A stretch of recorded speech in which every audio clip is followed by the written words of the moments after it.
Welcome, Wowee. welcome, welcome. Wow, zowie. It's another episode of DrawBomb. But it's a normal one this time. Wow. It's been a while. It's been a couple months. A few months. Yeah, we did like a month at least of like solid us working on Progress assets. Fest. Yeah, progress fests as we call them. Which is fun too. But Yeah, no, I mean, I have a blast doing those. it's good to be back doing this as well. Yeah. I like the shared canvas thing. The original like the format. doodle. I like to draw. This is what like the people are goofing. clamoring for. They've all been asking for it non-stop. They saw the other thing we were doing and they were like, please, no. Oh. Stop it. Hello. Welcome to another episode of DrawBizzle. I'm your host, Ian. This is the other host, Brandon. And It's me. this is the show where, boy howdy, you better... And that's it. That's the end of the tagline. You better. Boy howdy, you better... If you don't, well then, welcome to the show. That's right. Welcome. Yeah, it feels good to be doing the old classic DrawBomb show. That means we got enough progress done during our progress fests that... Yeah, we actually recorded a little DrawBomb tonight, which That's is right. the thing we've been working on. I'm really happy with how it's coming along. And how Me too. It's fun. Just gotta record a little bit more, and then we'll be fucking solid, mate. All be solid. Yeah, I'm sure we'll be doing Solid. some more of that on here soon. Very soon. Not next week, though. Next week we'll be gone. Yes. Right? Because I will be south of the border. Yippee, whippy, whippy! You know, a lot of people in the world don't know this, but everybody's aware of America. But did you know there's another America down south? What? South America. Yeah, No it's a way. It's a little secret. Most people don't know about. But You I shut am your going to visit goddamn mouth. the Southern America. And yeah, I'm gonna get fat and sit in the sun. It'll be great. And then Sounds I'll like be a good back time. after that. It does. It really does. I did that at your house too. Basically. That's true. Yeah, we did sit. We did. Get fat. I was a little rolled hot dog. Time I left. That's how I feel most of the time. Is like a little rolled hot dog. Yeah, like I'm cooking, I'm getting plump. But you're not gonna have nearly as fun of a time in the Southern Americas as you did at my house, right? Exactly. You know, how can you compare such a thing?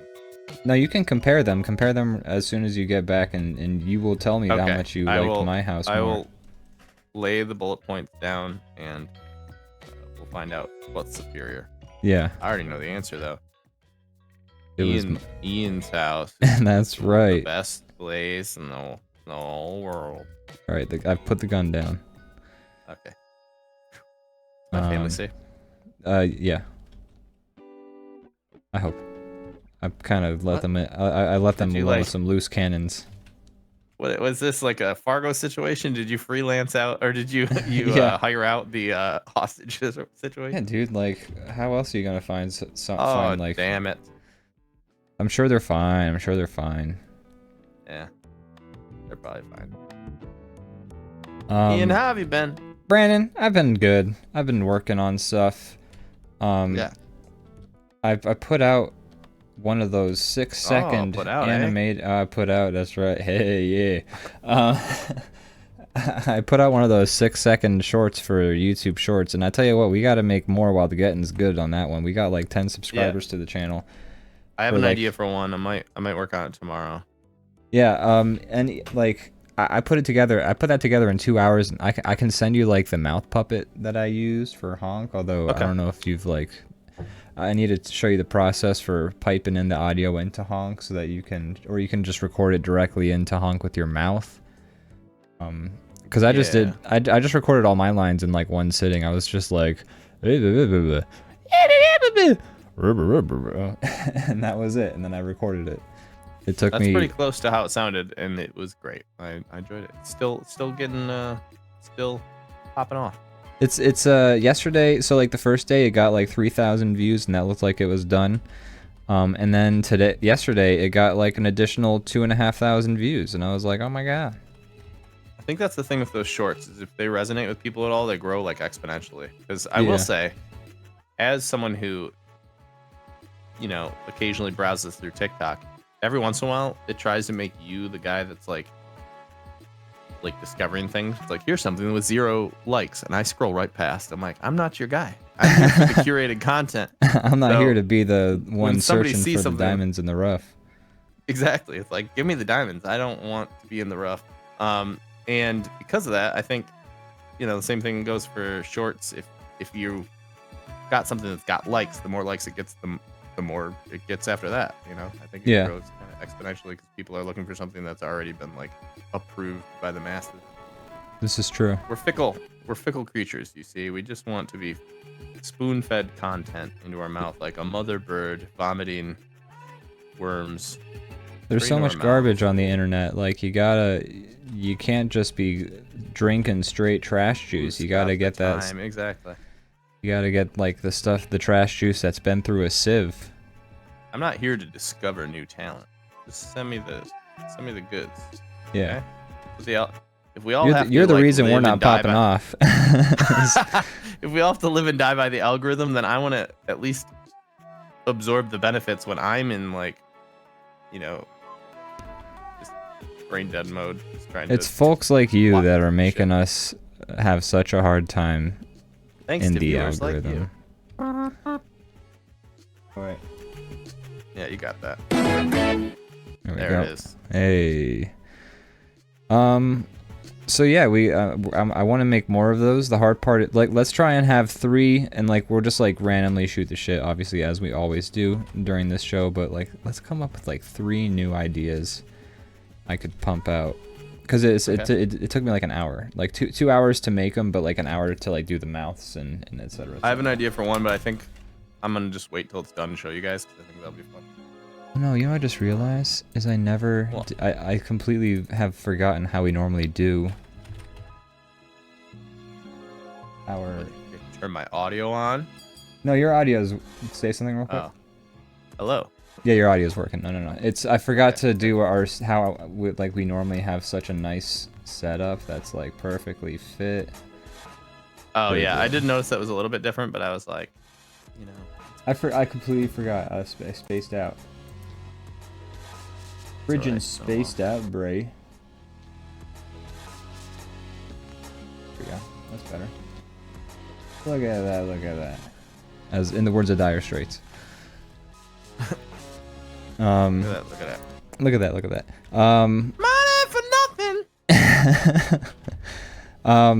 But no, I would love to have, like, cause I seriously, I made it in like 2 hours, and like half of that was just getting the mouth set up that I plan to just reuse across the board for those sketches.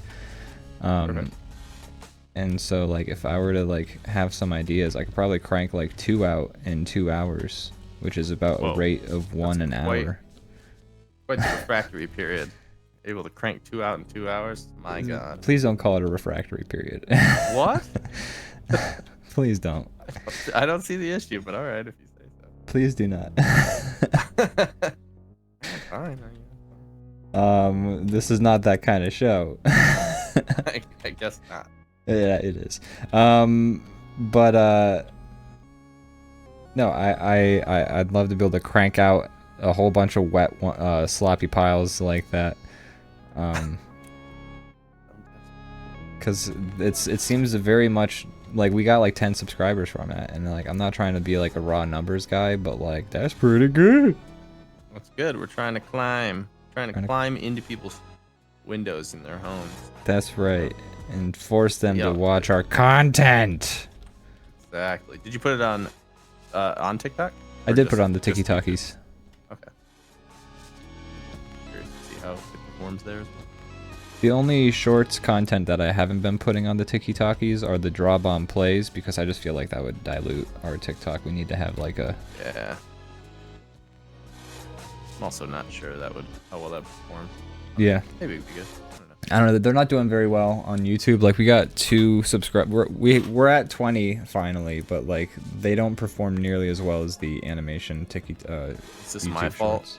Since This is I'm because of one you. the God damn it! No, I think it's just like no. game content is so dime a dozen. You know. Yeah. True. It's true. This is true. Brandon. Yes, Ian.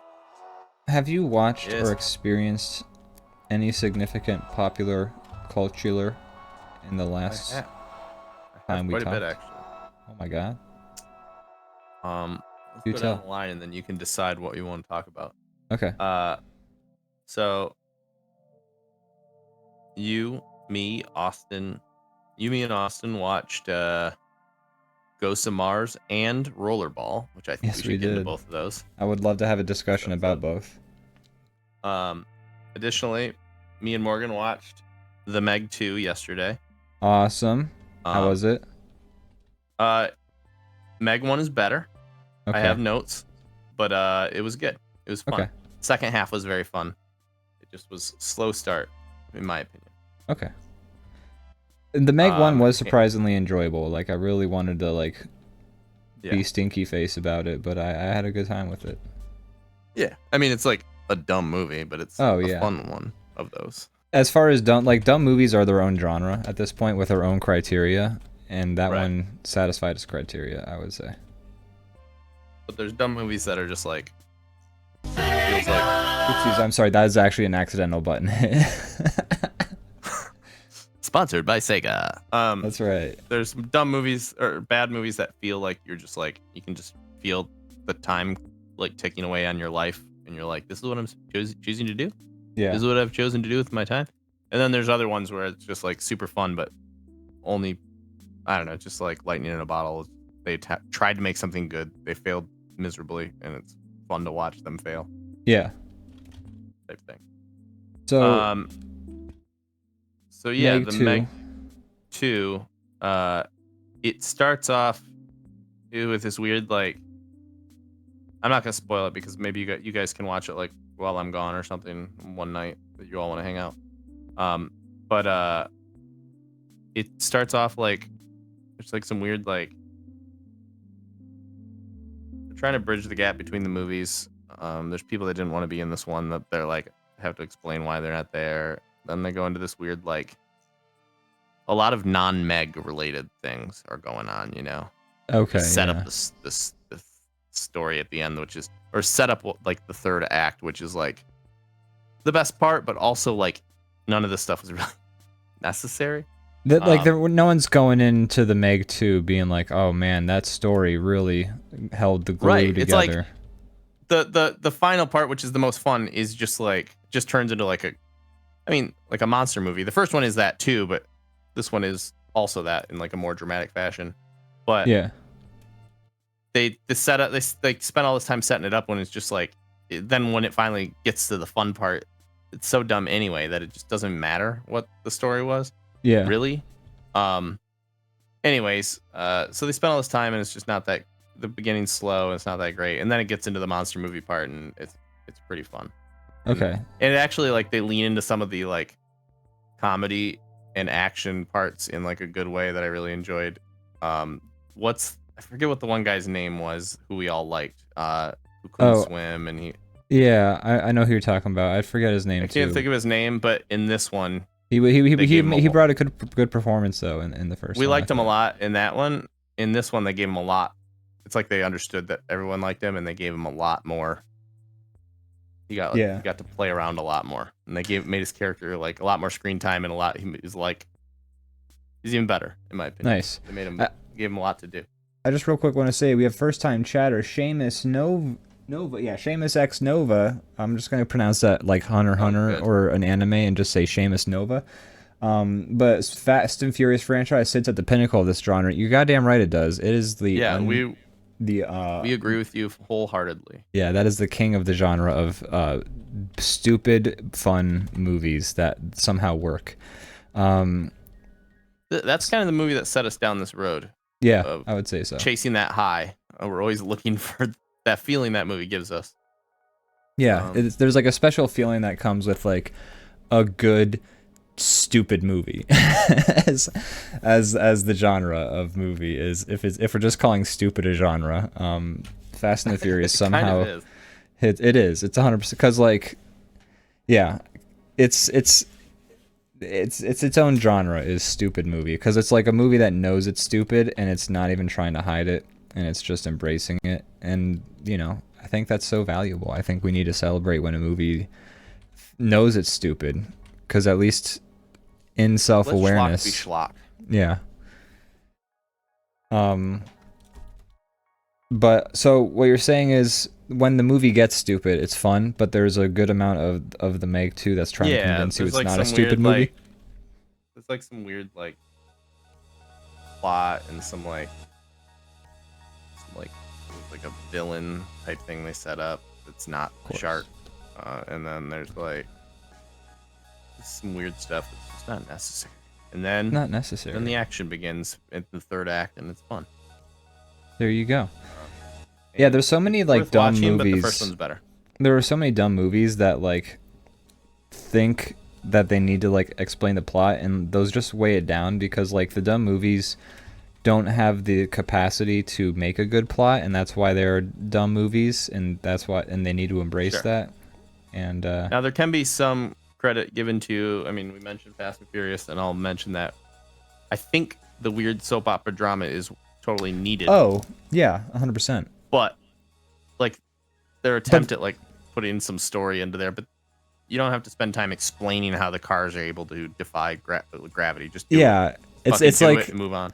Yeah, like when Fast and Furious gets about the plot and gets like and slows down, when it slows down, it's still being stupid. It's just being stupid in a new fun way. Which is, you know, as you describe it as a soap opera, that's accurate. It's because it's what it is. But it's like, yeah, they're not trying to explain, like in the Meg 2, I'm sure they try to explain like, oh, the Meg traveled through time by living thousands and thousands of years. Fortunately, they're saving the time travel for Meg 3, I guess. It's a creature that's been alive since the Mesozoic era, but the carbon dioxide that the creature has been living on. The first one. Yeah. So did they explain that sort of shit again in this new one? No, they kind of just set up for why. So basically, the third act, it's like there's other creatures that escape from the bottom of the ocean, and then there's just a big, like, everything just goes wild as like everyone's getting attacked by all these different things. That sounds great. And that part's fun, but they have to try to set up like, how did they get out? What this and that, and it's just who are the characters that we should be excited to see get eaten because they're bad guys, and like just get to it. Just get to the shit. And I'm not normally an impatient person. Like, I'll watch. I sometimes get frustrated when I talk to people who I'm like, I like this movie, and they're like, it was too slow. They just talk the whole time, and I'm like,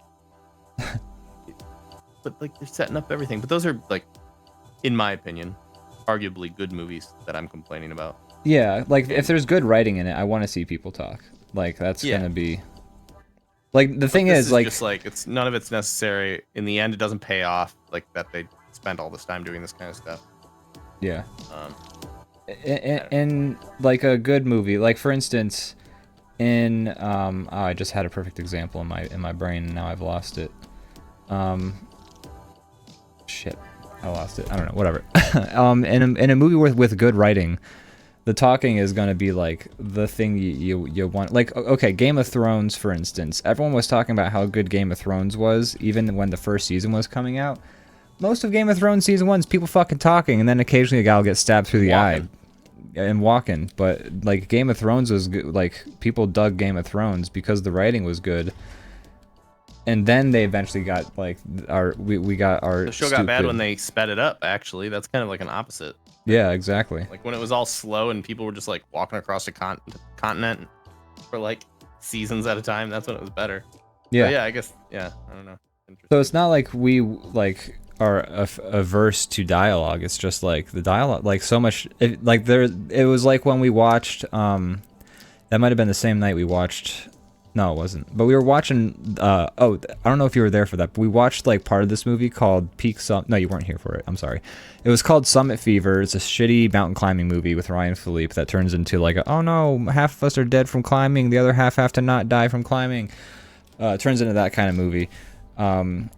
And the dialogue in it was so bad that we skipped like most of the movie just to like look for the people dying, and then we just gave up and we immediately watched Cabin in the Woods. In Cabin in the Woods, like the first 50 minutes is people just talking.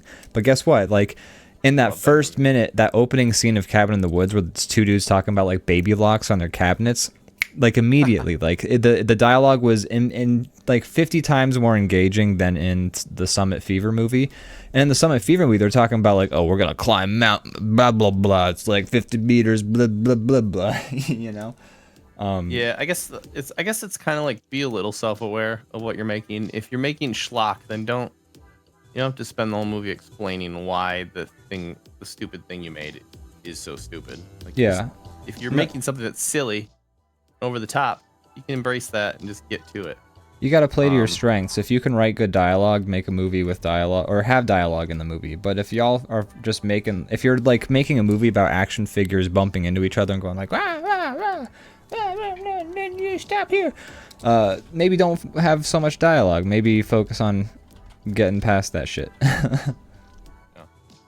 Real quick, Seamus says Martin Scorsese shits on MCU movies, but never the Fast franchise. He knows cinema. Exactly. That's right. That's goddamn right. He can identify the quality. They also say Meg 3 into the depths of the multiverse. Yeah, that's the only franchise that hasn't gone into the multiverse. Seriously, oh my god. The Meg is gonna team up with Bugs Bunny. Oh god. Did you see YMS's review of The Flash? Yes, I just watched it. Oh, okay, nice. Like a week ago. Okay. I watched it last night, but and it wasn't the first review I'd watched on The Flash. I'm gonna watch more reviews of The Flash than I'm gonna watch The Flash. Oh, you're gonna actually watch it? No, God no. I'm just saying, like, I've watched 2 reviews. I understand. I thought you said then you're gonna watch. Oh, I see what you. Yeah. No, I mean my grammar was wrong in that, but I mean that's like a movie that's also like doing multiverses and like as like they're saying the plot points of the movie, I'm like, God, that's so trite and like overdone. Like, fuck. I will say, in the defense of that, Flash was one of the ones doing it a long time ago in the comics and stuff. Yeah, the comics were all doing this like for anymore years. At this point. Yeah, I guess all comic books have kind of been digging into multiverse shit for like, because they always reboot 100 years ago.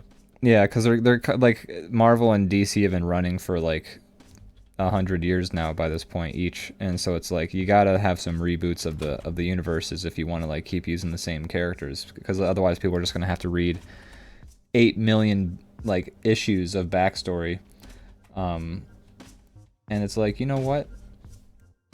Do a reboot, fine. If your bread and butter is Spider-Man and like Spider-Man's been around for 50 years, like sure, go ahead, reboot it. But when the movies, it's a better medium for reboots because there's like artists drawing things differently. It's like visually. I know movies are like have a lot of handcrafted art as well, but I don't know. No, I know what you're saying though. That like a singular artist is so much more defining of a look and like feel for a comic book than a single artist will have an effect on like a Marvel movie or something like that. Yeah, exactly. You can also glance at a comic book and not spend 90 minutes and decide whether you feel like spending time on it or not. Yeah.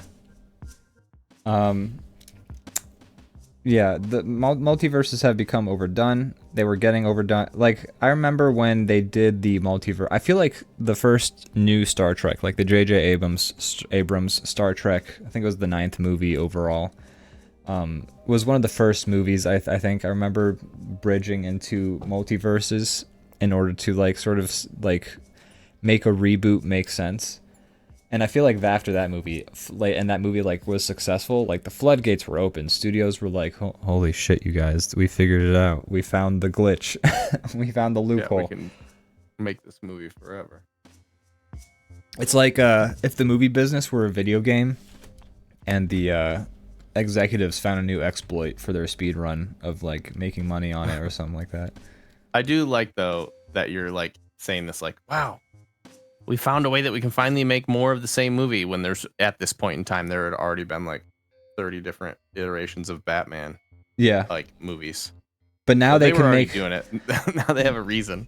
But now A they can make. canonical reason. Well, now they can make all of the Batmans relevant again, so that they can like once again push like now Michael Keaton Batman isn't just like in the movie as a wink nudge. Now he's canonical again, so now you have a reason to go back and spend money on Michael Keaton Batman, and then the money train gets a little bit of extra coal in it. The money train runs on coal. Yes, it runs on coal and that's canonical, and it runs on blood. Mostly blood. Sure. Fair. But yeah, no, it's interesting. What were we talking about originally? We were talking about. You gotta talk about the Flash after we said the multiverse thing. I think the Meg multiverse. Meg 2, that's right. Yeah, we were talking about the Meg 2. I was trying to remember like what. So like, do you have more you want to tell us about the Le Meg 2? Not a lot to say. The action's fun. There's like, they kind of lean a little bit. I mean, the first one had it too, but they lean a little bit more into like comedy kind of stuff, and in like without just like banging you over your head with it. Right. Not going like speaking of Marvel. The comedy movies. actually felt funny. Like it didn't. Yeah, I don't know. It didn't feel like annoying to me mostly, and I don't know. It was fine. I'd say that's the most damning praise you can give it. Is it was fine. Yeah, I don't know. The second half was fun. There were some good action scenes. Jason Statham kills the Big Meg in a very cool way, as you might expect. I feel like the trailers may give that one away. I'm not sure. Did they? I don't know. That's the thing. Is it looks like the trailer did blow a few things. There's like this one scene where this like one of the villains dies, and in the trailer they straight up just showed it like right away. And I'm like, oh, I knew it was coming. It would have been a surprise. Movie trailers are like so afraid that like it's interesting to see movie trailers that just like give like the whole plot up, and like it's like a Cliff Notes version of the movie, and it's like, hey, so now that you've seen the plot, like why don't you come see all the stupid shit that we cut around? And it's like, no, it's wild what that's become, because not only are trailers just straight up like a cut, like a summary of the movie cut down into a mini movie now, like that spoils all the plot points, but on top of that, occasionally when there's a movie that coming out that they want to like, that they know is going to be like big, they're like, here's a teaser for the trailer, and it's like a mini trailer for a trailer I've seen a few times, and I'm like, what the hell, kind of weird. We are in a simulation. We're inside a like we're watching trailers of trailers. What are we doing here? Yeah, it's and also like red band trailers where it's like, whoa, it's the trailer, but it's got blood in it now, and it's like, well, I can just watch the movie to get that. Like if like the blood is like, oh boy, a big selling point for me, like I can go watch the movie. Like you don't gotta make those poor trailer guys cut a whole new trailer. Tell them to stop showing the whole movie off in a fucking trailer. Yeah, I miss the old days when they're just like, well, let's not banker.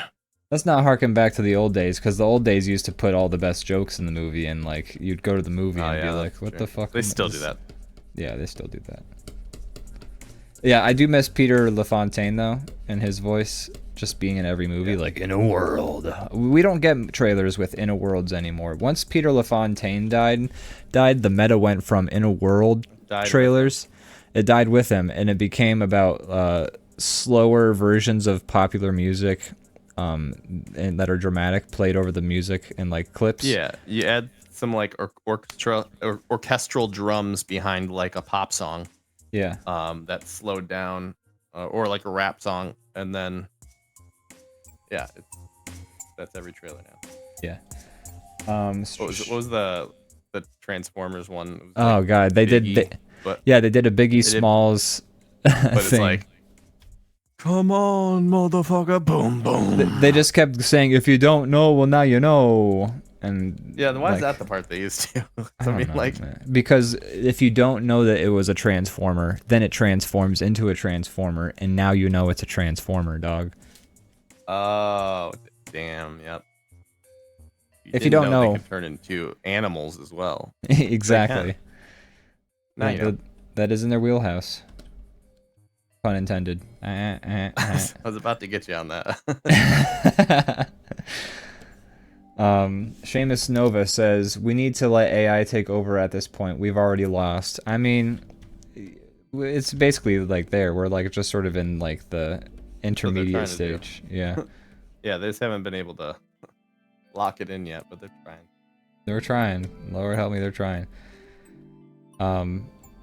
It's going to be very interesting once movies are like, yeah, no, we had an AI write the entire script, because like it's a shame that like there are so many movies that I could watch and I could say like, man, this feels like an AI wrote it, because that's like what the sort of factory process of making movies has become to an extent, is just like how an AI is trying to take like the most efficient sort of like, it's picking like words out of like a thing based on like efficiency and like how probable it is. That's sort of like the same process that like a lot of committees, like, you know, you get like a movie exec who's just like, oh, it's gotta have Jason Statham, but he's gotta punch a shark in the face, that the shark's gotta explode. Which I agree with, on at least so in that degree. Those are things that a movie needs. They should be in those movies, yeah. So it's gonna be interesting. But yeah, like right now that AI already makes the decisions. It just, they're trying to get it so that AI just straight up makes the entire piece. Yeah. Like, let's cut out the middleman. We don't have to have the AI tell us how to make it. It can just make it, and then we're good. Yeah. But like, even like, I mean, stupid movies for years that are like made by executives are basically the output you would get from an AI. It's just like focus tested and made for maximum efficiency. But at the same time, when you maximize the efficiency of art, you also ruin everything that made that art good. So it's like, I don't know. It'll be interesting, because I don't see. I can see easily a future where like AI movies are just like, yeah, let's go see the newest AI movie that came out today. It's gotta be better than the one that came out yesterday. It's good there's been some backlash, because if it was straight up just something people were excited about, we would already be having like the first movie made all by AI, and people like it being like a selling point type thing they would try to do. Yeah, well, I think we're still gonna get there, but I think it's gonna be interesting to see, because I do think that there are a number of people who don't give a fuck, and they're just like, as soon as the AI craps out a movie that they like find passable, they're like, oh, this is great, we don't need to pay people anymore. But I don't know, I don't see a future where I watch an AI made movie and I'm like, wow, this is great.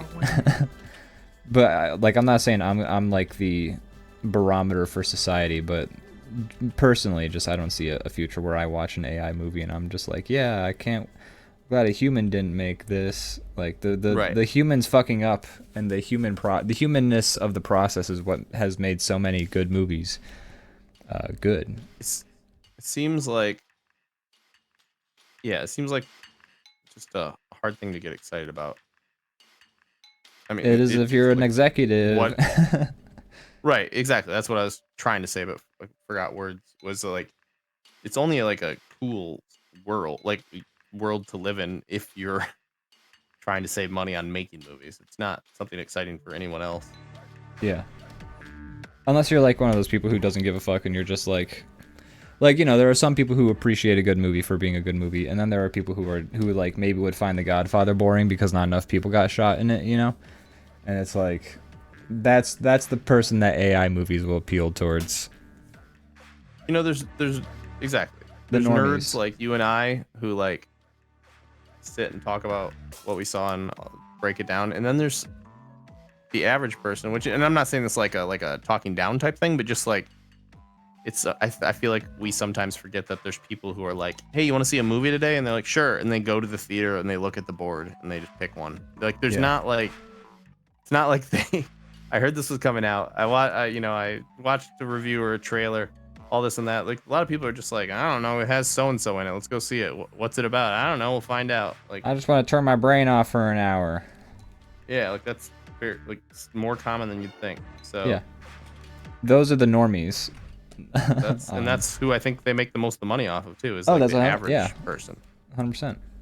Because they're like there's more of them, and like I think you can definitely make a successful business model off of people who are like fans and who care, and like that's how you like that's what Kevin Smith like started making his money off of, and then like he pivoted to podcasts and all that stuff. But you know, making movies for like dedicated fans is a viable method, but like you have to like make something good that people want to become fans over, and then you gotta like keep making some good stuff so that the fans stick around until you get them in your corner, essentially. Or you could just make a bunch of movies for normies about explosions and make a bajillion dollars, and well, that's the thing. It's like at the end of the day, it's a business and they're making a shit ton of money. So it's kind of like, you know, as an artist, it's easy for me to get like annoyed and frustrated, and also a consumer who just loves film. But like, I kind of also get that they're just trying to make as much money as they can make, like any business. It sucks and it takes all the joy out of it, but it's also just the way it is. Yeah. It'll be interesting to see. Real quick, I just want to catch up with we have one person in the chat today, and we appreciate them for conversating with us. Jason Statham punching a shark would have earned Titanic at least one more Oscar. You're goddamn right. Like Leonardo DiCaprio, that motherfucker could have fit on that door. And yeah, she didn't want him there. She didn't want him. She was like, it was a cleaner break for her. Like, I gotta go back to being rich. Well, what am I gonna do? I'm a socialista. I'm sorry, I can't be caught dead with you. So you're gonna be caught dead in the ocean. This was supposed to just be like a fling, you know? Like I didn't really realize that when I fucked you, we were gonna have to like share a door together or something like that. You know? Right. It's just a lot of yeah. What? Every time I hook up with somebody, I have to share a door. That's bullshit. Like, that's a lot of pressure on this relationship. I don't know if I'm ready for it. But you know, when God closes one door, He opens another by sinking the ship so she could get out of that. Yeah. And also giving her a door, like quite literally. Yeah, He did give her a door.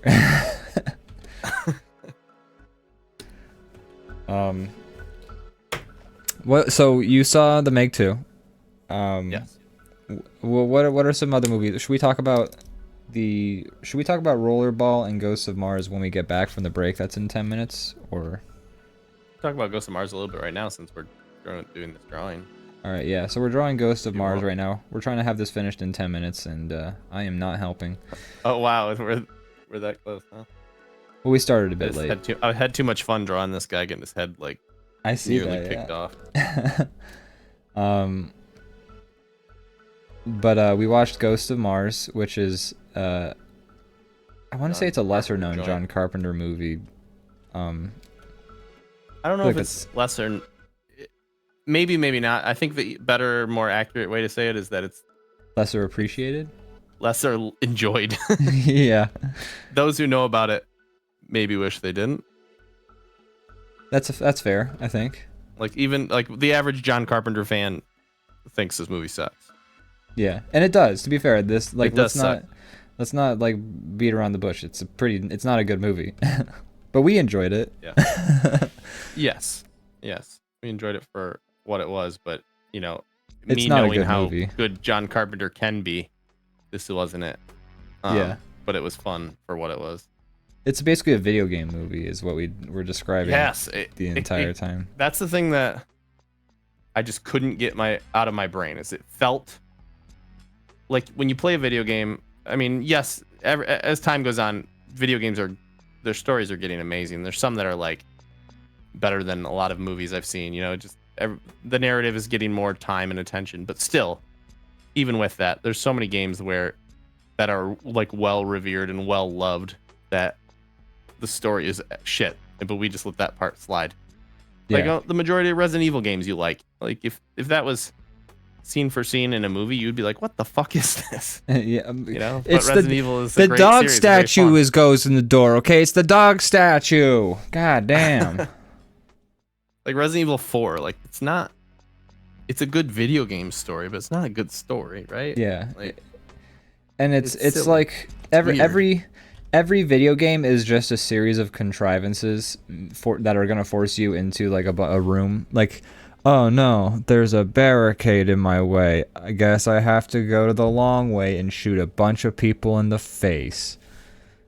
And that's like a video game story. And that's what this movie was. It was just a bunch of contrivances to get them to fight more vampires. There was some awkward, cringy conversation, some dialogue scenes, and then it would get back to just like 30 minutes of just like metal music playing while they just like fired on crowds of monsters like you would in a video game. Yeah. It's like just shooting things. And then there were bosses occasionally that like would screech and come running at him, and they'd like light it on fire, and it would come back again later, like a little bit injured, but ready to fight again. And I'm like, this is a video game. This movie's a video game. Yeah, it's very much a video game movie. Man, I gotta say, there's that scene where like, so Jason Statham's a creep the entire movie. Yeah. 2 Jason Statham movies in a row, by the way. He's in this movie. Yeah. But he has hair. He has hair. I don't know why that feels worth mentioning, but it's stuck out to me. So.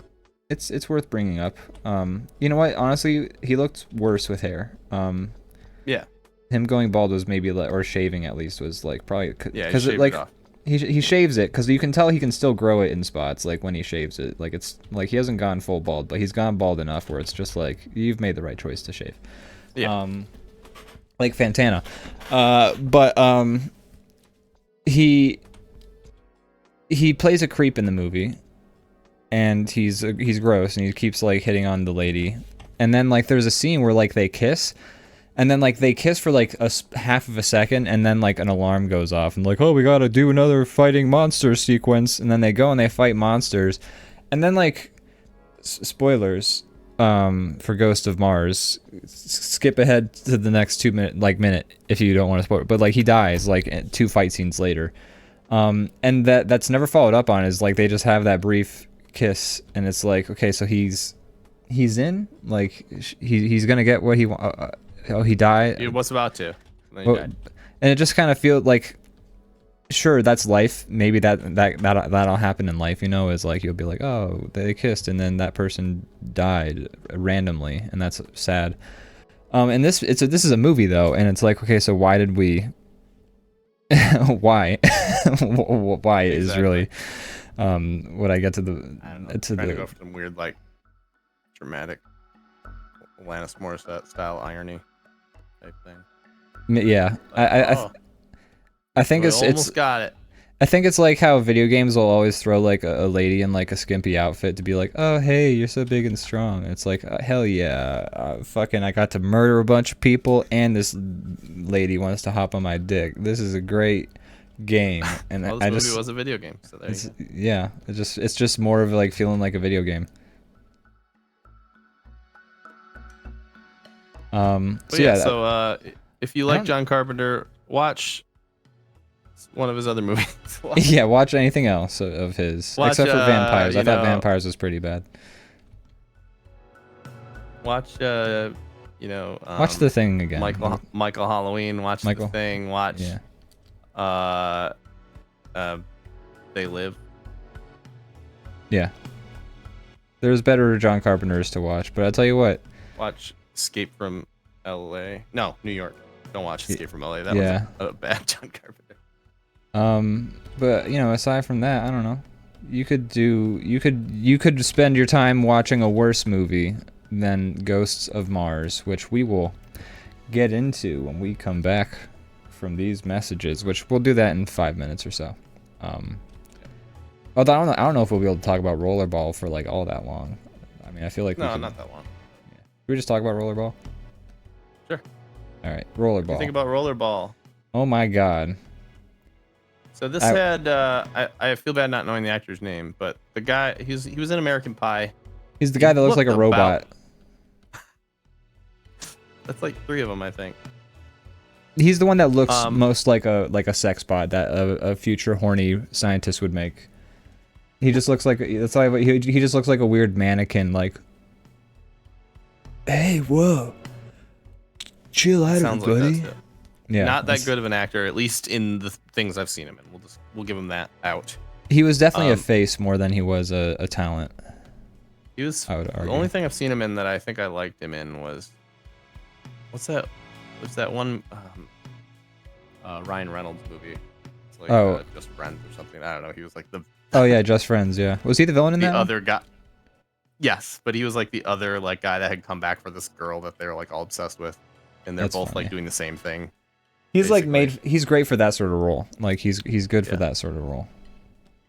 I liked him in that. Other than that, he was like popular right off the heels of American Pie, and then he vanished. Yeah. And I think one of the reasons movie had to be somewhere in that pocket. I think he vanished partially because of Rollerball, I would argue.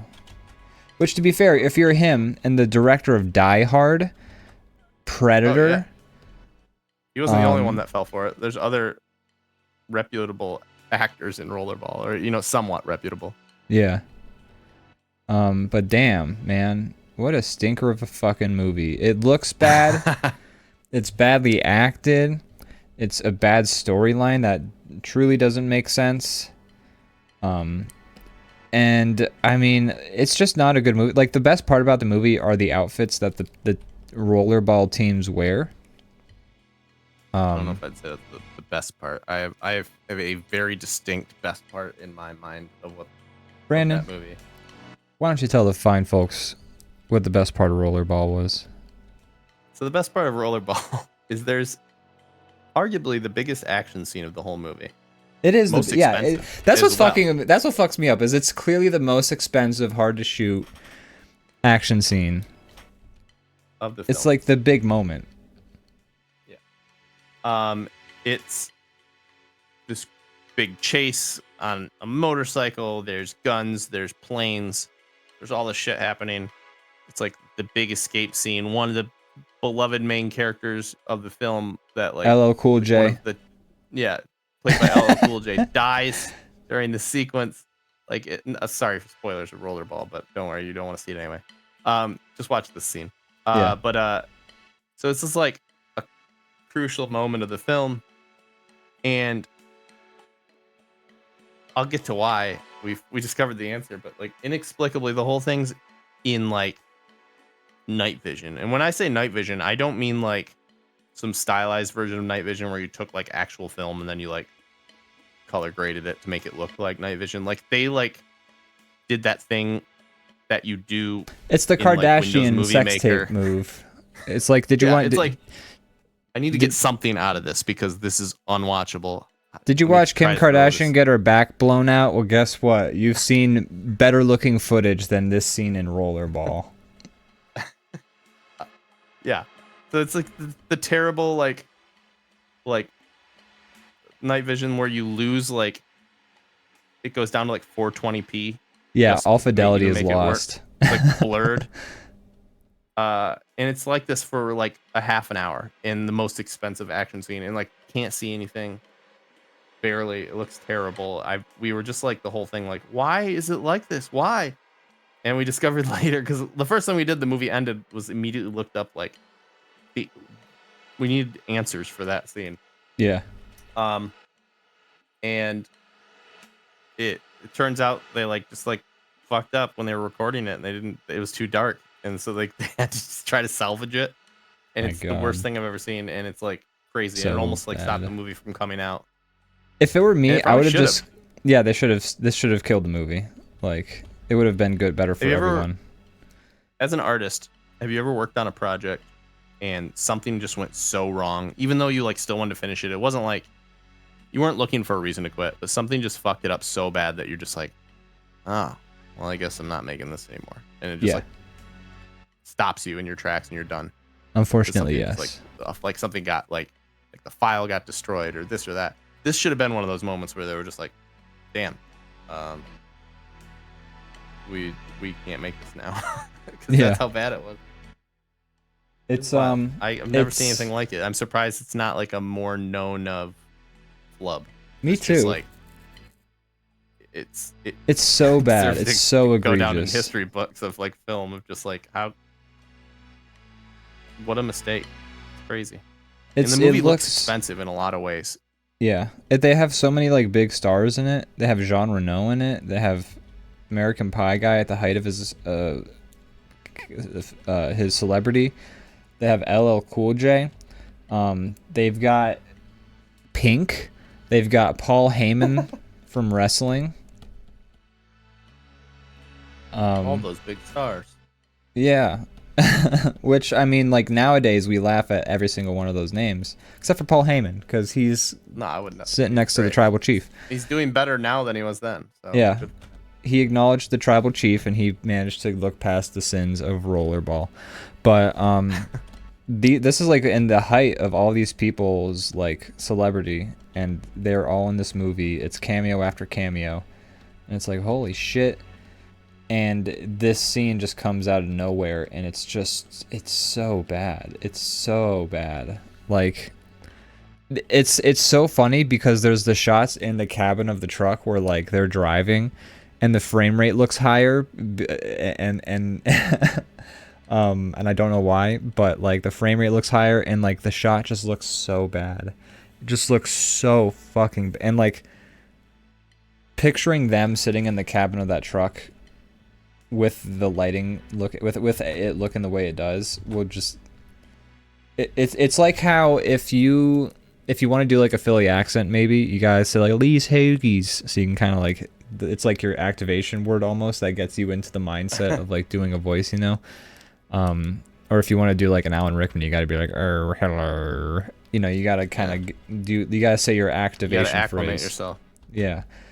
Like seeing those guys sitting in the cabin of that truck in my brain is like the memory activation for me of the rest of that scene. Just like the bewilderment and like the sound effect that they threw in there when they ran through the fence. Oh yeah, these. Oh my god. It's like a cartoon, like. Yeah, it's legitimately like they didn't do sound mixing at all. Oh, speaking of bad camera quality, hello. There we go. You know, they showed up hungover to make that part of the film, I think. Somebody was editing, and they were in the editing bay, and they like the film looked like shit. And it's the middle of the night vision scene, and it's like 10 minutes into the night vision, and whoever was editing the movie was just like, look, I gotta throw a bone here for anyone who's still in the theater at this point. I'm gonna put in a goofy fucking sound effect. Yeah, they're like, everyone's left, so I can just do whatever I want. Yeah. And then like so like that's actually like the minute leading up to that sound effect is the only like clip I could find on YouTube of that night vision scene from Rollerball. But like there's a comment in it, and they're right, because they play that sound once and then they play that sound again as like untreated, so that it just sounds like a fucking cartoon sound effect again like 2 minutes later. And one of the comments on that video, not once but twice. One of the comments on the video is like, and then they threw that sound in again to make sure you know that they weren't joking or something like that, or that you weren't dreaming. Yeah, they didn't want, you know, exactly. Yeah, to let you know that no, that actually happened. Yeah, holy fuck! I was so aghast. Like, I was probably very annoying in the voice call, but like I was just shocked to my core about what we were watching. I think I was too, because I just kept like basically yelling at the movie. Like, it was so bad. How is this possible? It looked so bad. Like, here's the thing: what I would have done. So like apparently that was on reshoot too. Like they apparently did reshoot some of that sequence or something like that. You know what I would have done? I would have shot I would have shot it different. I would have scrapped that scene and been like, you know what? Now y'all are crawling. Now y'all are crawling through a duct. guess what? I directed Die Hard. I know how to make a scene where somebody crawls through a fucking ventilation duct, and guess what? That's how we're trying to. Ventilation ducts. Sorry, go ahead. No, I'm done essentially. Ventilation ducts made me like. We're gonna crawl through a duct. Yeah, that's how I would have done it. But it seems like they were dead set on having this awful driving sequence. And it's just bad. Like and then LL Cool J just gets sniped. Yeah, and it's like so dumb looking. Like the whole scene is bad regardless. Like even if you could see the scene, it was still a bad scene. Yeah. Is the thing. But then it's just made. It's like elevated by its like descent into pure, just bad. But anyway, it's a dumb movie, and man, it was fucking stupid. And how did you find it? Have you heard of it, or did you just legit stumble upon it? I mean, I'd seen trailers for Rollerball when it was first like coming out. I remember seeing trailers for it and thinking as a child, like in high school, like, wow, that movie looks bad. And then I never thought about it again. And then we were looking for a bad movie. Austin put on The Meg 2. You were like, no, I can't Netflix cheat. I'm a good boyfriend / husband. I'm betrothed to another. No, which is fair. Like you would have, like it's pretty bad. Like we're not gonna have you go in the doghouse for. That one would have been extra egregious, just because she's been waiting to watch it with me. Yeah, no, it would have been.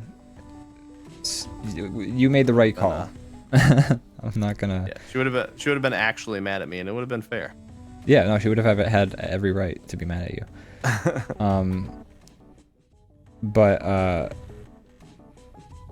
So we were looking for a new movie, and so I went on Amazon Prime, and I saw some stinkers. Like I could have like, the kind of movie I normally recommend for us to watch when we were trying to do. So I was impressed that we got like 2 goodies that night. Yeah, so I happened to see Rollerball, and I was like, you know what? I remember seeing trailers for this movie. If this movie had trailers, this movie had a budget. There's no way this is good. I didn't know how good we were gonna have it though. Like we were eating good that night. It was good.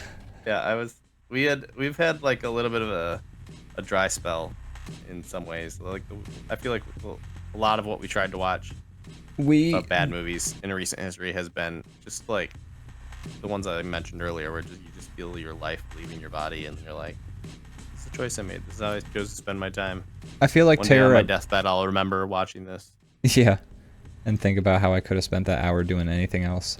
Yeah. I think the terror at Blood Fart Lake did somewhat kill Bad Movie Night for a little bit.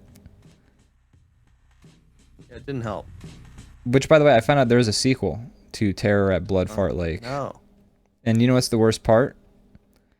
Is that awful character that like dies in Terror at Blood Fart Lake, and we were like, oh, thank God, she's the worst character, but like, not the exact one. She's back in the sequel.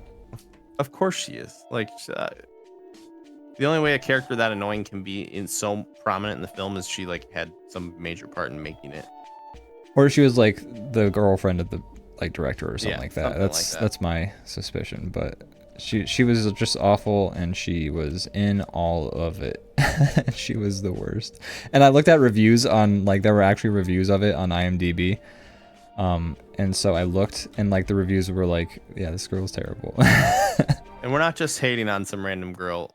No, to specify, we're feminists. Doing a voice. She's doing a voice the whole film. Like she's making a real choice, and it's unbearable. If you were at a party and somebody was doing this voice for more than like 5 seconds, you'd be like, "Shut the fuck! Like, stop, please!" Like, this is so annoying. It's not even like just her fault. Like, she was probably fucking riffing. The camera was rolling, and she was like, "Hey, sure. you'll make this funny in editing." I assume. I mean, maybe she didn't say that, but she was like, "Hey, that was fun," and she probably assumed that they were gonna edit it somewhat. But like, nah, it felt like she would just like say shit on the camera, and then they would just leave it running for like 5 minutes. So it was also editing, not just because like when when the camera's on you and you got to be a character, you gotta just like you gotta act, you gotta just be in character. So like I imagine she was rolling with it, and like she assumed maybe there was gonna be some editing on her, but no, man, they stuck that camera on her and they did not edit it down or make it bearable. It was pretty bad. Oh, not a good. So let's watch the sequel. No, I almost am curious to see the sequel, but like, yeah, let me know when you watch it. I'm not gonna force you guys to like watch the sequel to Terror at Bloodfart Lake, and I'm not like gonna go out of my way to find it. I'm sure Zach will be happy to watch it with you. I'm sure. Good thing He he's actually asleep likes right the now. first. I think he liked the first because he had to put on a brave face. He was responsible for it. So he Yeah. like, It's like how they put a fake bullet in most of the guns in a firing squad, so that the guy who actually shot the killing bullet doesn't know he did it. don't feel guilty. But we have Zone Yeah, that Dog could in the be. chat saying Ghosts of Bomb, Rollerball. Exactly. We considered a rollerball. Maybe we'll do rollerball next week. Yeah. There you go. Should we take a quick break, by the way, and then we'll come back. We'll quick color this, and then we'll. I know we wanted to be done by 9, but I'm enjoying myself. Oh, okay. As long as you're having fun. I don't want us to go Are on you a having schedule. fun too? Yeah, I mean, I'm fucking drawing a bunch of zombos. I'm having a good time. I like Yeah, drawing. this drawing's a lot of fun. We haven't Alright. done the shared canvas thing in a while. So It's true, we haven't. And check it out. Like normally when we're drawing on the shared canvas, you draw like 8 things and I draw 2. Look at this. I drew like 3 whole zombos and the guy fighting them. So it's like I'm kind of. I love the stuff you're drawing too. Thank you. I appreciate that. Feels Anyways. like a very dynamic scene that's occurring. Thank you. I appreciate that. I like yours too. I like how everyone's looking. I like how that dude's getting kicked into like essentially a pile. Like he's gelatinifying as I see it. I feel like I drew like his head spinning. Like his neck whole looks body like is it's spinning. broken a few times. He got kicked and then his torso went like woo woo woo woo. And the sound effect went. Yeah. yeah. All right, we're gonna be right back, folks. Yeah.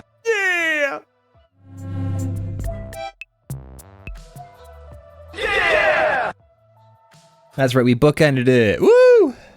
When I cut together this in Resolve and post it on YouTube, the transition from before break to after break will be yeah. It was playing the whole time that we were off too. You guys just couldn't hear it. Oh yeah, we were in like I went crazy. That's why it was so long of a break. I went a little loopy. He lost control. I did. I had to call the police. He did, and they shot me. Yeah, I got better. so they did their job. Yeah, they did what they do always. Yeah. Anyways, man, this show's quality went so downhill when we found soundboards.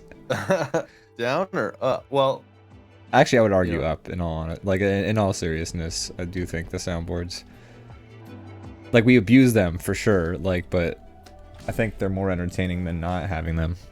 what's the right amount of soundboard? Wait, I don't think there is a happy I'll medium. know. I don't think there's a happy medium. You know, I think the happy medium is when you don't realize it's a soundboard and it just sounds like a drop or something like that. You know. But you know, Well, what do I I know? don't like that. That's not. Exactly. It's got to be too much, or not at all. Too much is just enough. That's right. That sounds like a Frank Sinatra song. Too much is just enough, baby. You Now, is too much is just enough? The Sinatra song. Is it about drinking, gambling, or like? It's a metaphor. It's drinking and gambling as a metaphor for love. Yeah. Well, that's every one of the songs. It's the prototypical. Lady Luck. I'm a dead man. Oh yeah, I forgot that was actually. I was actually trying to quote a real one. Luck be a lady. and I accidentally Luck quoted be a Tim lady, but you did Tim Robinson, Yeah.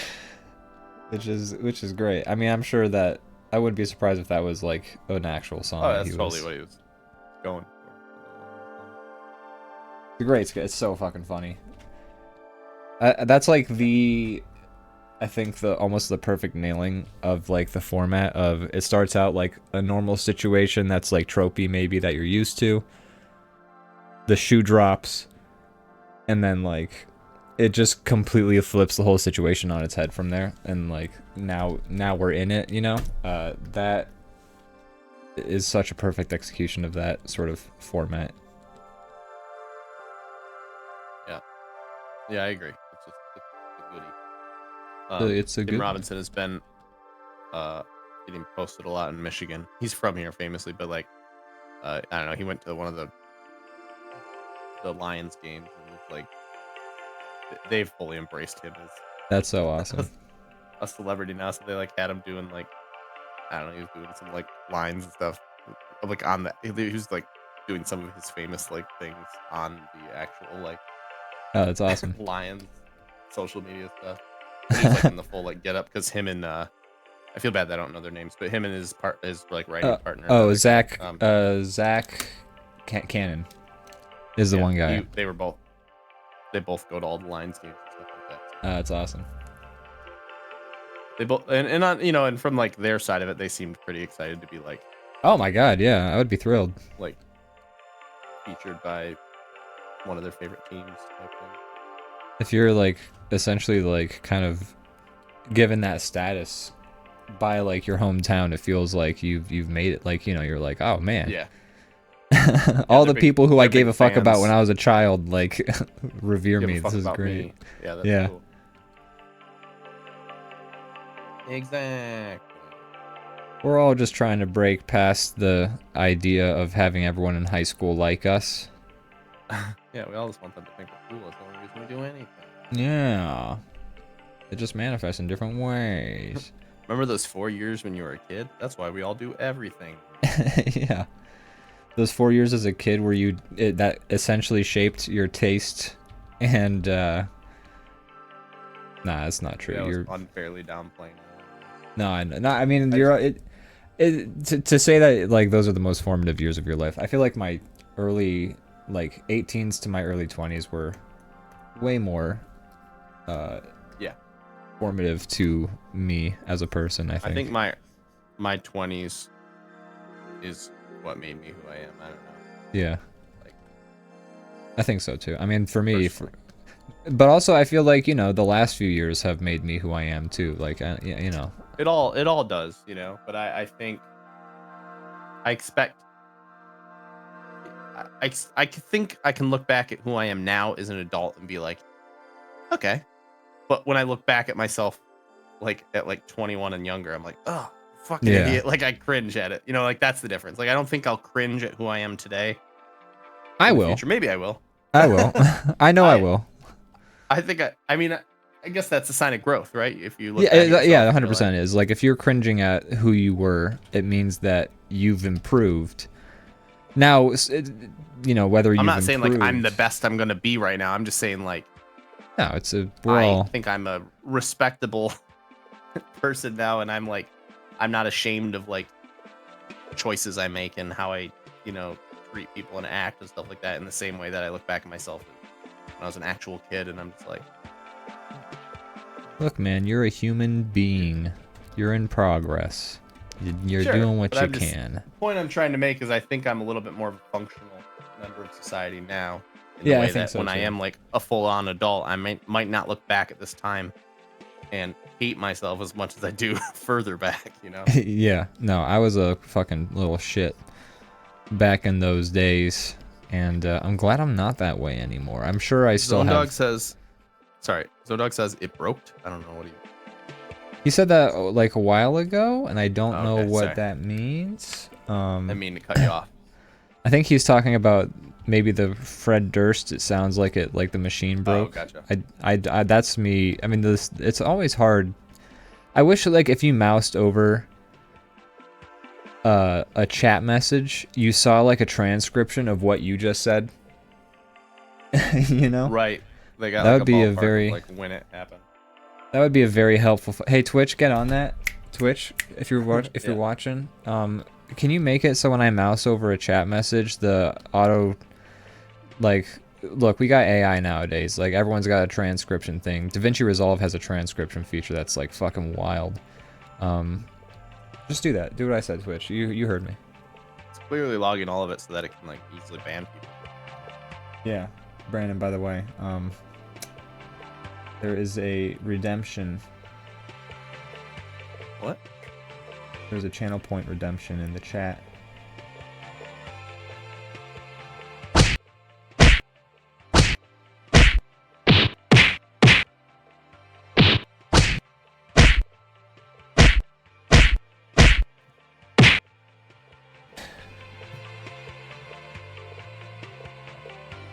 Well, Brandon's out cold. What were we talking about? We were talking about something. I got distracted. And see, like, I can't even take my mind off of the conversation for a minute, or it's gone. What were we saying? Oh, he's back. Okay, what's up, Brandon? How's it going? Hi. How you doing? So, good to be doing first episode of Normal DrawBomb that we've done in a while. So, what That's are we drawing right. tonight? We're drawing Ghosts of Mars bomb. Oh, come on! Okay. Someday we'll fix that animation, but I almost feel like this version of the It's channel better. point redemption is good too. I like it better. It's fun. Whether But the viewers agree or not, I don't know. But I think it's great. Like I'm a big fan. I love. I thought what you had put together before was great too. It's a shame. I want my cake and I want to eat it too. Is what I'm trying to say. Really, is I want both. having a cake and not being able to eat it is just like tragic.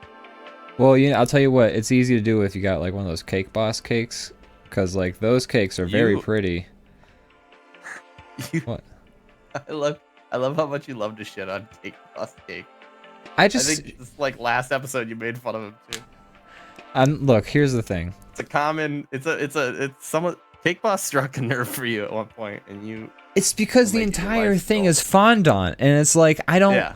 Who likes fondant? No one. And so it's like I'm not It's- even shitting on Cake Boss.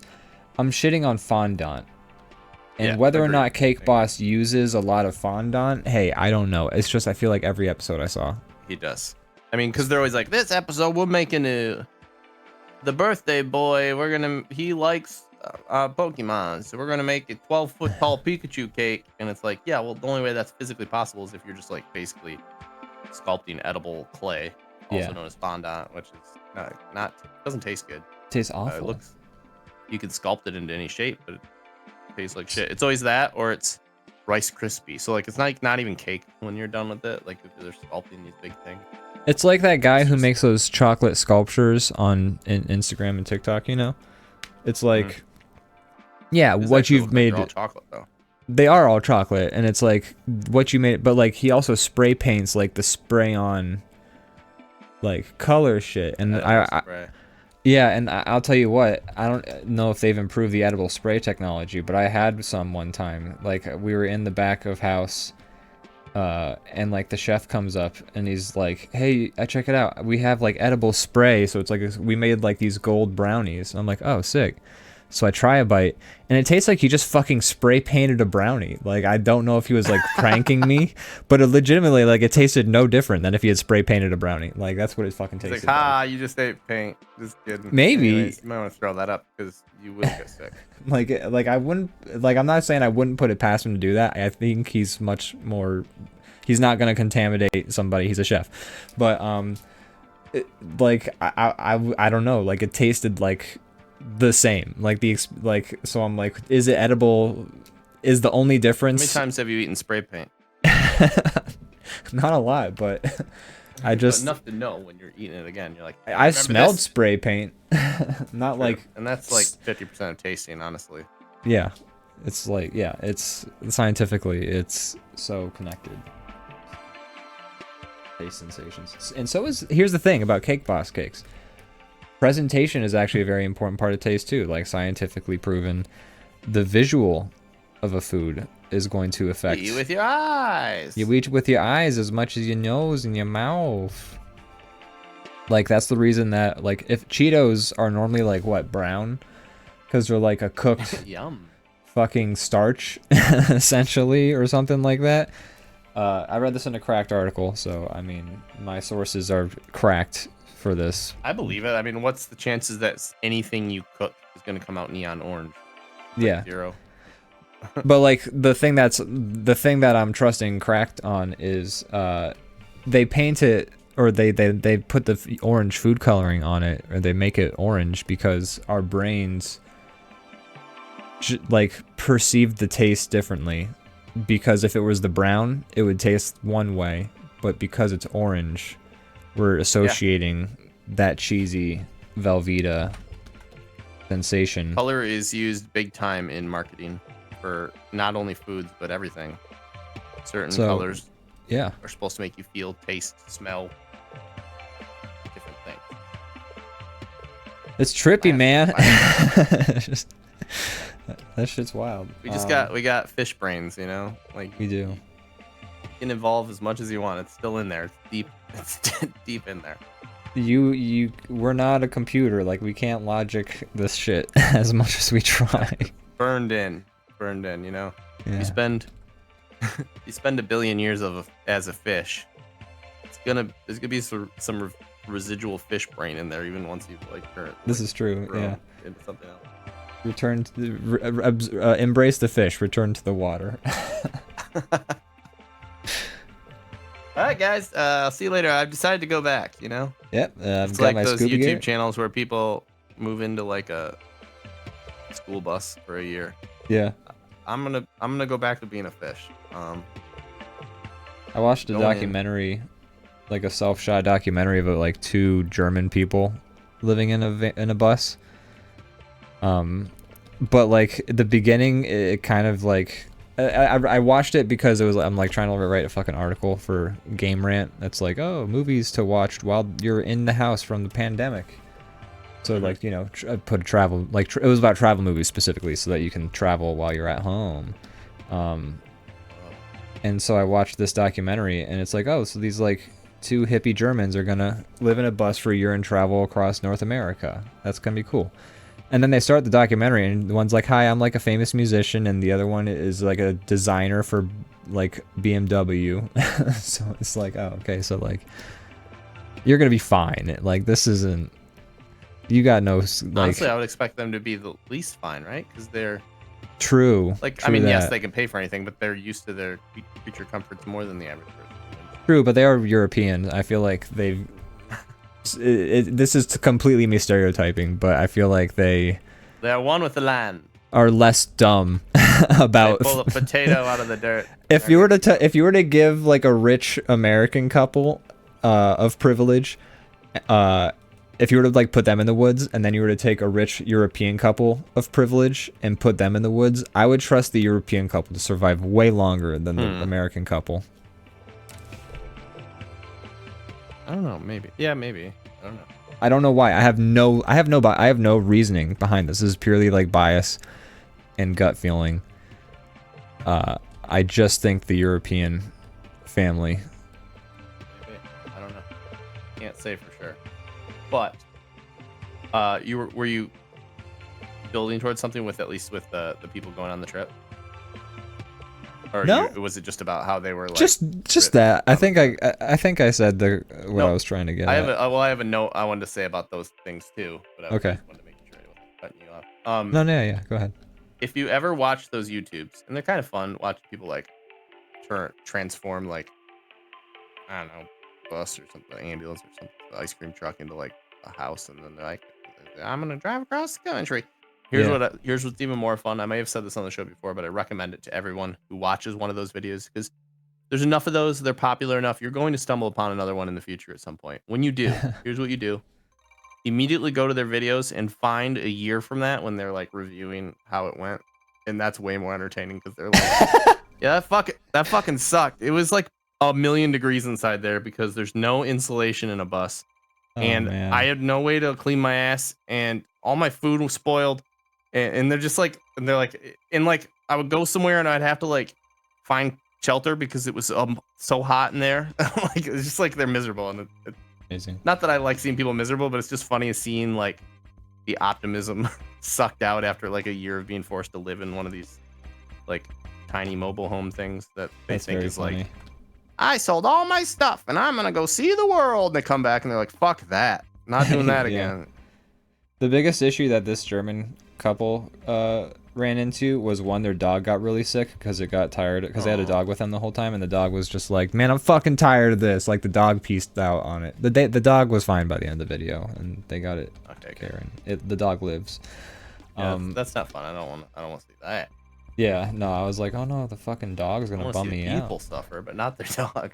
And then American Customs like kind of fucked them over like halfway through the country or something like that, like getting in from Canada or something like that. But aside from that, they were like chilling the whole time, and they did it up like real good though. Like that was a bus that like had like a shower in it, and like it was just a legit small home. Yeah, like they turned it into a fucking like with things, and like they would go into like, they go to Mexico and there'd be like a lovely Mexican family there, and they're just like, hey, yeah, come crash with us, and like we'll refill your water and your bus and all this and that.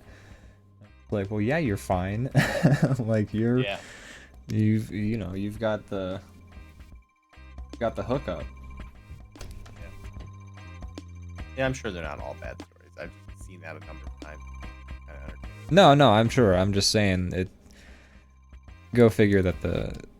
Anyways, but no, that is very funny to me. I do remember when I was streaming more consistently, like 2021 or whenever I was doing that. Somebody who was in like that sort of community was in my chat and like talking about the movie we watched, and they were like, yeah, no one likes those people in the community because, you know, this, that, or the other, like their way of doing things wasn't like the pure way or something like that. I don't know. They're purists. Apparently there's yeah, I don't know, man. I don't remember. Like, nah, you're cheating. You're too comfortable. Something like that, or like something about like maybe it was more about the documentary itself being like faked or sort of, I don't know. Gotcha. I'm sure like I wouldn't be surprised if the documentary is like, and then we did this, and they didn't. Yeah, I wouldn't be surprised by that either. I don't know. Anyways, interesting stuff. Your story is very funny. I'm sorry I kept. No, I piggybacked off yours. Well, hey, welcome to the DrawBomb apology hour, where we just apologize to each other. I'm sorry, man. I feel terrible. So sorry. If it weren't for this internet latency. What else? Me and Morgan, I don't know what I feel like a year or two ago we kind of got into reality TV as just like when we really want to just like turn our brains off. Yeah. Real stupid garbage TV. Good way to do it. And lately we've been watching old Survivor. And oh it's boy. very fun. That's great. I'm enjoying myself. We're just like, I'm like, when I watch these shows, I'm not watching actual humans. I'm just watching people that I can just insult and like judge like with everything I have, like in a way that I would never judge a real person in the world. I'm just like, you fucking idiot. As I'm watching these shows, like, you stupid. Oh, I hope you lose now. I hope you lose. Like, I'm just like mad. I'm like yelling at people. I'm just like judging them for stuff that I would fail at way quicker. And it's very fun and I love it. And we've been enjoying Survivor a lot. It's good. Nice. What season are you on? It's from 2017. I don't know. We just clicked a season in the middle. There are like 40 something seasons right now. Crazy. I remember we were live for the first season. I'm pretty sure, Mm-hmm. which is wild to think about. Yeah, we were children before that, but I remember that show being the talk of the town. I mean, that was kind of the advent of reality TV. I think it was one of the first, if not the first. I think first so. Yeah. Super popular one at least. It was like that and American Idol were like coming out around the same time, and it was a like, watershed moment. And Amazing Race. Big Brother. Like a lot of the ones that kind of like were the first are the ones that are still like going. Yeah, it's like soap operas. Yeah, it is totally. And like, what a genius thing from the like people who make it. Like, you can't make a cheaper show. Like, Yeah. The Bachelor has to be worth like, and Survivor and all the shows have to be worth like billions of dollars at this point, like in their full run. And the money that goes into it is like, all right, give them like $1 million prize, and then everything else is the cheapest shit in the world. This episode is now copyright claimed. Yeah, you'll not be able to watch this anymore. This will be taken off YouTube. Is that a thing that actually happens every time? Yeah, yeah. Maybe we should remove that if it's we might issues. But because I guess the clip is like just long enough to trigger the bots. The answer might be, they're popular and we're not. But I watch some of the big streamers on Twitch. They just do whatever they want. They're watching stuff. They're just straight up listening to like, oh yeah, any song, everything. And I'm like, how are you doing this? It's a great question. I imagine if you're a Twitch partner, like Twitch, you bring in enough revenue that they're just like whatever. Well, I'm sure Twitch also has like a deal worked out maybe with the Universal Music Group where it's like, hey, since we're Twitch partner, the cool if our partners like maybe not like the big shit like or like I don't know. I hear Anthony Fantano stream like all the latest songs that are like the new releases. I don't know. I'm always curious about that. 'Cause I'm like, I'll freaking play something for like 3 seconds in the background, under me like talking, and then everything just gets shut down and muted. And I'm like, wow. I thought I was safe in that Heavy Rain video for. I used that Mr. Charles song where it's like. I gotcha. And and I was like, I thought that song was fucking royalty free. Like that dude's been dead for a while. I guess not though. I guess that song is still. That song is owned by some faceless corporation. Yeah, his song outlives him. It's being used in YouTube videos about terrible PS3 games. Okay. Just as he would have wanted.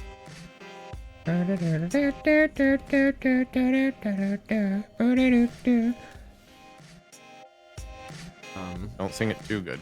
Yeah, no, I was gonna say we're gonna get creamed. if you nail it, if you like absolutely nail it, we'll get muted. That was one of my favorite jokes I'd made during the Resident Evil video. I was like, you started going like, came in like a wrecking ball. But I have the timing of it is just very funny to me. But I have it like do the censor beep. So it's like I came in like a beep. We'll never know how I came in. We'll just know that you came. Exactly. Okay, I'm gonna stop. Folks, if you're watching at home, this is what it's like to be in a chat with me at any point. If I will do this. I will. And if you win the contest that we put up on, what's that website that always does all the like it goes to charity, but you get to hang out with you get to get an omelet with Steve Martin. Oh, I don't know. I don't know what it is, but that's all the contests and stuff like that. Interesting. Oh, yeah, I don't. Huh. You get to talk with Harvey Weinstein. How's he doing these days? Bad, I hope. He's still in jail, or did he get out on some kind of weird Bill Cosby technicality? I don't think he ever went to jail. Oh, really? I don't think so. Let's Google it. This is actually a perfect time for me to get my iPad. Sponsored by iPad. When you have things to look up, when you need to look up Harvey Weinstein, reach no further than your iPad. I was gone. What'd you say? I said sponsored by iPad. When you need to look up Harvey Weinstein, look no further than your iPad. My search results are gonna be fucked. Nah, yesterday, my parents have always been like, oh, I have the iPad, it's in my computer, sort of thing. I have the iPad. I have the iPad. So they had like a couple, like this is like an old ass one from, God, I don't know how many generations ago, but it was their old one. They were just like, here, like, cool. It's got like a big old crack on the screen, but I don't know. Sick. Got an iPad now. I don't know what I'm gonna use it for. That's the thing is. Yeah,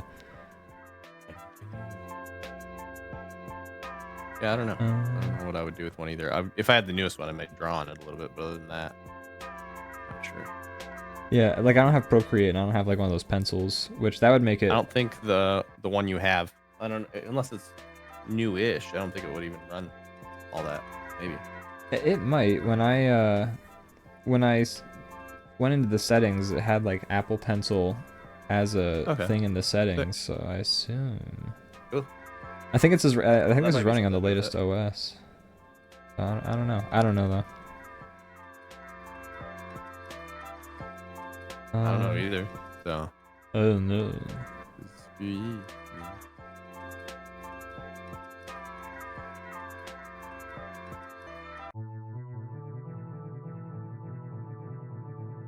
Oh no, yeah, he did go to prison.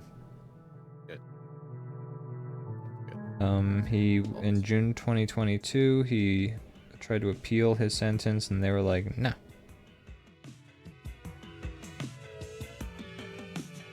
I think he's in jail. I don't know. They don't make it easy. There's no like nice, cozy rich person one. I'm sure. There's like no there should be like a part I guess it's probably like the first like 3 paragraphs or something like that, but like just like where are they now? What are they up to? So yeah, he was sentenced to 23 years of imprisonment in March of 2020. So he is in prison in New York or something like that. All right then. Good. Yeah. There we go. That was. How is that different from me looking up stuff on my computer? It's less hassle to make sure the show keeps working, and it's slower. You know what you should use? What your iPad for is for taking photos. I love when people do that. Oh yeah. They're giant, like. It's so convenient. Have you seen the meme where somebody's like holding like an iMac? Yeah. Take a selfie or something. I saw this really funny video the one time of a person like taking a like big old selfie with a bunch of people, but they like you can see their screen, they just have a calculator open and they're just like tapping numbers on the calculator. But it's like for a group photo. How long till somebody in the group realizes? I don't know, because it's just like a 5-second video of someone going like, what the fuck, and then like you don't see like the aftermath of them like looking at the photos or anything like that. It's the perfect mystery. The perfect mystery indeed. So you mentioned earlier, but I mean, I guess we could wait till the end of the show, but I did want to reiterate, we'll not be here next week. Yeah. We'll resume as usual the following Monday. There you go. There it is. We're not gonna be here. Empty Head Buffet isn't happening during that week when you're back, because people are going to be focusing on some projects, and then we'll be back with Empty Head Buffet. Yeah, so, you know, we're taking time for ourselves. You should do the same. Go, you know, get a book at your local library. Do some gardening. You know, learn about yourself a little bit. You know, what the hell's wrong with you? Why do you get a life? Hold exactly. What, we gotta hold your hand all the time, help you touch some grass, give you a reason to get out of bed. Like, you don't just you know, fuck you. Figure it out. Screw you. That's my favorite insult from Letterkenny. Is characters just say, "Figure it out," and I'm like, that's perfect though. Because really, that's what people just need to do. Is when they're fucking causing an issue, I'm just like, figure it out. Figure yourself out. Yeah, I mean that's what a lot of people are. I think, but it's rude to say that. But it's just like, why are you bringing this to me? Yeah, figure it out. Leave me out of this. This is the problem for you and you alone. Yeah, I'm not. You're just externalizing on me, and I'm not a fan. It's nothing that I hate much worse than just somebody just like it's okay if somebody needs a vent. We all have to do it from time to time. But sometimes when somebody's just like bitching to you and you're just like, oh no, oh man, I hate that for you, and you're just like, you couldn't be more trying to get yourself out of the conversation. Yeah. Oh jeez. Oh man. I can't believe they did that. That's crazy, dude.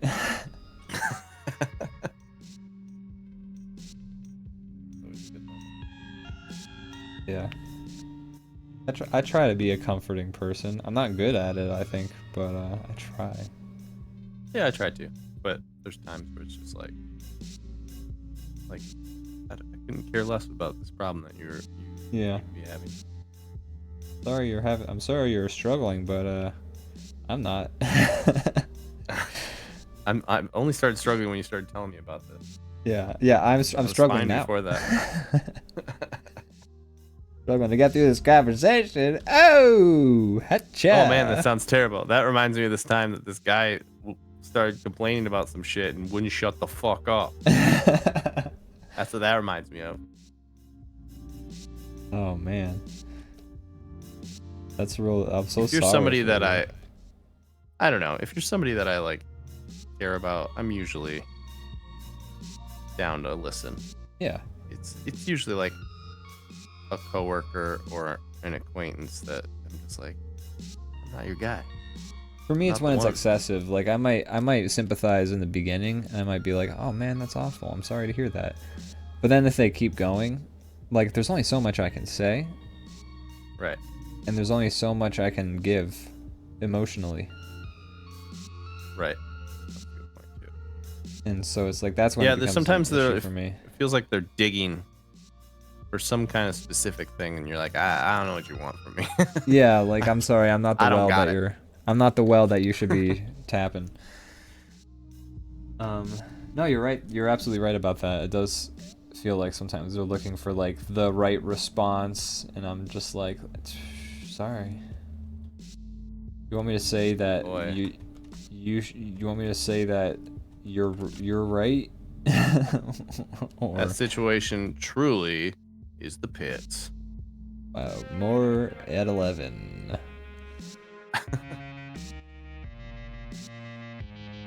Yeah, I don't. Just, Lord, give me the self-awareness to pick up on when people aren't interested, because. But that is also a bummer when you're trying to vent to somebody and you the moment I realized, I just like, okay, anyways, never mind. Like they're like, oh shit, oh, and I'm like, okay. That's why I try and give them like. That's why like if someone's venting to me, I try and give them like the first round. Like you can send me the first volley, and I'll be like, man, that's rough. I'm so sorry. And then it doesn't make you a dick to not want to be someone's therapist, but also it doesn't feel good when you are whining to somebody and you pick up on the fact that they're just not interested in hearing it. And you're like, oh yeah, sorry, I'm being annoying. I just shut the fuck up. Yeah. You just feel like a little idiot. Like, oh god. Yeah. Oh, I know that sensation. Yeah, I know it well. It's similar. It's a similar vibe to like if you start telling a story to somebody and then they just talk to someone else, walk away, and you're still talking, and then somebody near you sees what's happened and they try to like turn to you to like give you what you're seeking, and you're just like, nah. Why are you describing an exact scenario that happened to me? Because it's happened to me 1,000 times, so I'm familiar with it. Why are you bringing that trauma back? I haven't. It just came rushing back to me. I'm picturing it right now. It always ends with the pity of someone in earshot seeing it go down, and then they just like turn to you and start listening in the place of the person who just walked away. Like, Yeah. like, then, okay, you were only here for like the second half of the stories, and you're just like jumping in to try to save me. Yeah. Which I appreciate. Like, bless that person. Thank you. It's nice you of know. them. That's Nice of them. I've definitely been that person, but I've also been on the other end of that many more times. Yeah. It sucks. It sucks. And what can you do? What can you do? Maybe I should shut up sometimes. Maybe that's the lesson. Me too. And everyone likes to. Oh, sorry. Go ahead. No, you go. You go ahead. You go ahead. No, I was just gonna say everybody likes to get offended, but it's like sometimes you just need to be like, I'm the problem. Yeah. I think that's a stronger, a healthier way to look at it sometimes. I ask that. That's the first question I ask, is if I'm the problem, because I feel like that's the bar I should clear myself of. And if I can do that, and if I can clear myself of the I'm the problem bar, hopefully after giving it some true thought, then I feel extra good when I'm not in the wrong, and I can be like, ha, I'm not gonna dwell on that. I was right. I knew I sucked. Yeah, that's it. I knew I was the problem. I was right. Yeah, I don't know. It's like I once knew this person who she was one of those people that knew like everyone, like you ever know any of those people like they like everybody in your friend groups really well, and then they also are just like in social situations they're just like meeting new people everywhere you go, and then they're also like you run into somebody and they just happen to know them already. Like they're just one of those types of people that are just like I'm a little bit that type, honestly. Growing their social tree is like makes them feel alive. They love that. They're like just like talking to everybody. I think it's a really like good skill. I think it's a good thing. I wasn't that leading with that being like bad. I think that's a little bit of like me. that, I'm like, cool. That's awesome that you're so like down. I'm a little bit like a curmudgeon in some ways. I think that's not the best. Where I'm just like I'm comfortable, so I'm just like, nah, I'm not interested in like forging these new things. So when I see people that are just like open to just meeting everybody and getting to know everybody, I think it's cool. But at the same time, she was one of those people, and I remember somebody forgot her name once, and she couldn't have been more offended. Oh. And I was just like, chill out, man. Like, who gives a shit about a name? Like, I don't. If somebody I'm so bad with names. You can forget my name forever, and I will never be offended. Like, I don't care if you remember my name. Like, who gives what? Yeah. To me, that's like the. I mean, yes. If I found out you didn't know my name, I might be offended. That'd be weird. Overall, I'm not like how who cares? Yeah, like it. Yeah. I'll never whenever I meet people, I usually tell them like I'm terrible with names. I'm so sorry if I fucking call you for the rest of the night. I'm so bad with names. And so I extend that courtesy to other people. Like I don't you don't gotta remember my name. Like when someone forgets my name, it's actually a relief. I'm like, yeah. Oh yeah, because I forgot yours too. So now we're on even playing field. Yeah, and plus I haven't done anything egregious enough during this social scenario to make my name worth remembering. So it's like, unless like we've talked for like if I've met you at this party or whatever, and we've had like a good 10-minute chat, and you don't remember my name, it's like, that's okay. If you do, but like, we have had an interaction, but if we haven't interacted and you remember my name, I've done something. Yeah. Here's something a dangerous I've joke done at the party has made me mentioned in name, and that's unfortunate. What were you gonna say now? Sorry, I finished what I was. I was gonna say, here's a joke I've used in this scenario a few times, and you have to make sure. Granted, if it's somebody you don't know their name, you probably don't know them that well, so it's a very risky maneuver. I've used it a few times, sometimes to great success, and sometimes to the person getting even madder. But I've had people like call me out. I don't know their name. I should know their name. And this response that I've I've kind of been like testing it out in the wild. I've done it a few times. Is, well, you should have been more memorable. And then sometimes it was received with a lot of like laughter. Sometimes the person just like gets extra pissed off. Yeah, so I don't know. That's a gamble. It's right now. It's been about a 60-40 split of success. More times than not, people have liked it, but when they don't like it, they really don't like it. That's fair. The thing is, that's a scenario though where like that person was probably already offended that you forgot their name, and to them I say, "Fooey on you." Who are you? Who the fuck are you? Why does your name deserve to be remembered? Give me a reason. Yeah. You know like, what? It's kind of a joke when I say the be more memorable thing, but it's also like a little bit true. kind of true. Yeah. Like if somebody like gives you like in real talk, if somebody does something memorable, boom, they're locked in. You'll never forget them. You'll be on your deathbed and you're like, oh, that guy Jerry, I jumped off the roof. What a crazy guy that guy was. Wild and crazy kid. But you know, you'd be more memorable, I guess, or don't care that much. I don't know. Well, yeah, like that person who was mad that you said that was probably also mad in the first place that you didn't remember their name, and they were. They were. Who are you? Like, we just met. I'm sorry. I'm a 32-year-old man. I have met literally dozens of people, okay? Like, I can only retain so much information. It's half the time I watch a TV show and I need a fucking reminder halfway through the episode of what the plot is because sometimes I forget. Like, You have to watch TV with subtitles on so you can your brain can even absorb the words that are coming out of their mouths in real time. That's not why I put subtitles on, okay? But okay. I do watch them with subtitles, okay? Is it because you can't hear?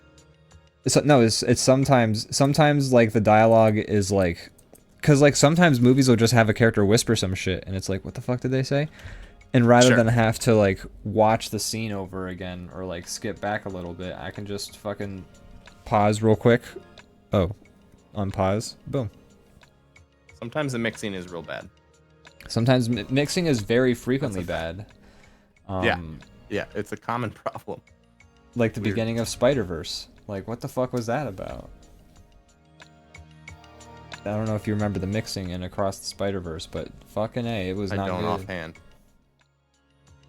Pretty bad. I also don't remember the title of the movie.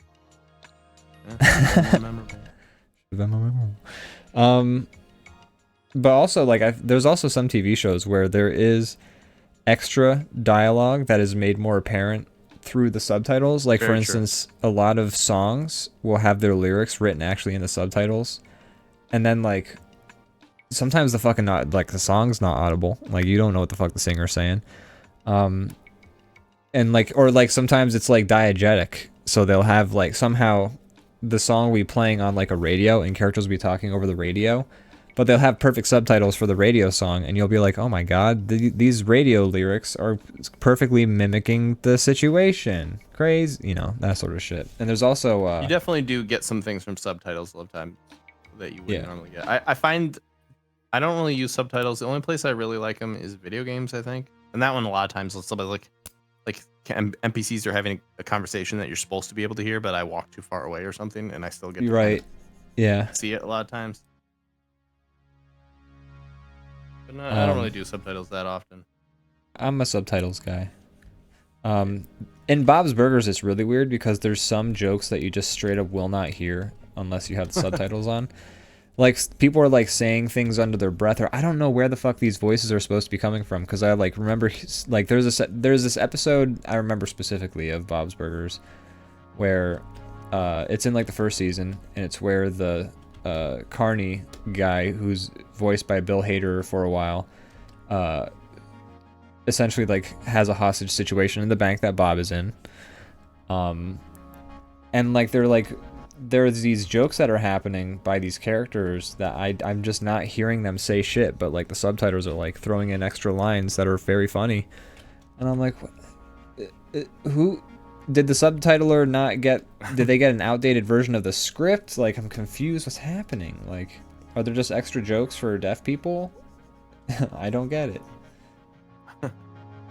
Yeah, I see the reason. When somebody puts them on, I'm not like annoyed. You will join the subtitle side, Brandon. I will make you I do see get a the little- way. Here's my pushback: is my brain isn't good at watching the actual show if there's subtitles. You get used to it. I believe that, but I do still struggle with that. I straight up go to a concert sometimes, and I'm looking at the screen, and I have to catch myself, and I'm like, "Stop it! Watch the actual show." Well, yeah, your eyes just. Well, to be fair though, sometimes your seat just sucks in a concert, and you're like. Yeah, sometimes the seat sucks, but there's also times I've been to a couple shows where I could have watched it, and I like catch myself. It's not for long, but I'll just all of a sudden realize that I'm just watching the screen, and I'm like, knock it out. Well, then think of the subtitles on the TV show as you're training to enjoy concerts better. Eh? Yeah. Eh? Austin says Brand doesn't watch foreign films, and I will say, when you said I get used to it, and I said I believe that, the reason I believe that is because when I watch a foreign film, shortly after it starts, I'm like, I forget that there's even subtitles, and I'm just in it, and I'm like able to take it all in. Yeah, I didn't see you bitching I don't about know. Parasite. Exactly. I was surprised because we saw it in IMAX, and I'm like, this is gonna be impossible. The words are gonna be this each like. I was like worried the too. word "the" is gonna be the size of my body, and it worked fine. I had no troubles watching it. I don't know. I was enjoyed the expecting shit out to of that not movie. be able to watch it, but my brain just went into got to work, and I didn't even notice. After It was a good movie. Yeah, I should watch it again. I haven't seen it since then. Me too. I love the pace of that movie. That movie's got like such perfect pacing. Yeah, I don't know what made me think of it. It does really have good pacing and like a lot of great scenes. Yeah, I should watch that again. I don't know what made me think of it, but just the other day, I was thinking about just the imagery of that one scene where The guy in is the peeking out basement. of the basement. Oh my god, that that scene one is shot. so good. And I think had about to that just shot a Google it lot. just to look at it again, and it's so good. So good. It's just so like. It's hard to thread a needle so well of like comedy and like just like horror. Like that's not only is it like the scariest thing I've ever seen, but the context makes it like the funniest thing. Yeah, it's like, simultaneously the scariest image of the movie while being the funniest moment of the movie. It's like crazy how you can do that. Hard thing to do, but that's like if you watched It Follows. The kid scene just makes it so fucking funny because it's like if I saw that, I would need therapy. It's a terrifying image, but the context is just like this pathetic guy hiding in a basement. That would be like if you managed to make the fucking tall guy scene from It Follows like uproariously hilarious. A comedy. Yeah, exactly. Man, what a great scene in that too. Why is that so? He's the tallest guy in the world. Yeah. So unexpected. Yeah. It's just like, what the fuck is that? Like, it's awful. There's a number of things I could have guessed were gonna come through that door, and that was not on the list. That was not it, no. And like, legitimately, like, what a smart choice, like hiring like the legit like tallest guy in the world. I think is who they hired for that role. Great movie.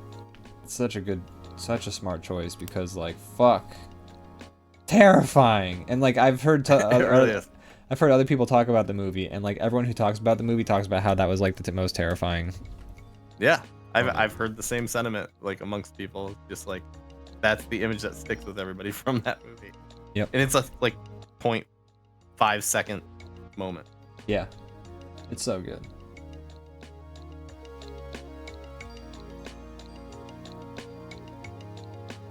This picture's coming out pretty slick. Yeah. I had fun with that. This is what Ghost of Have you Mars seen anything is 80% of the time. Yeah, basically. Which I know seems surprising because we said it wasn't very good, and if this is most of the movie, I mean that seems pretty fun. Yeah. Those moments are fun. They are fun. Here's the thing.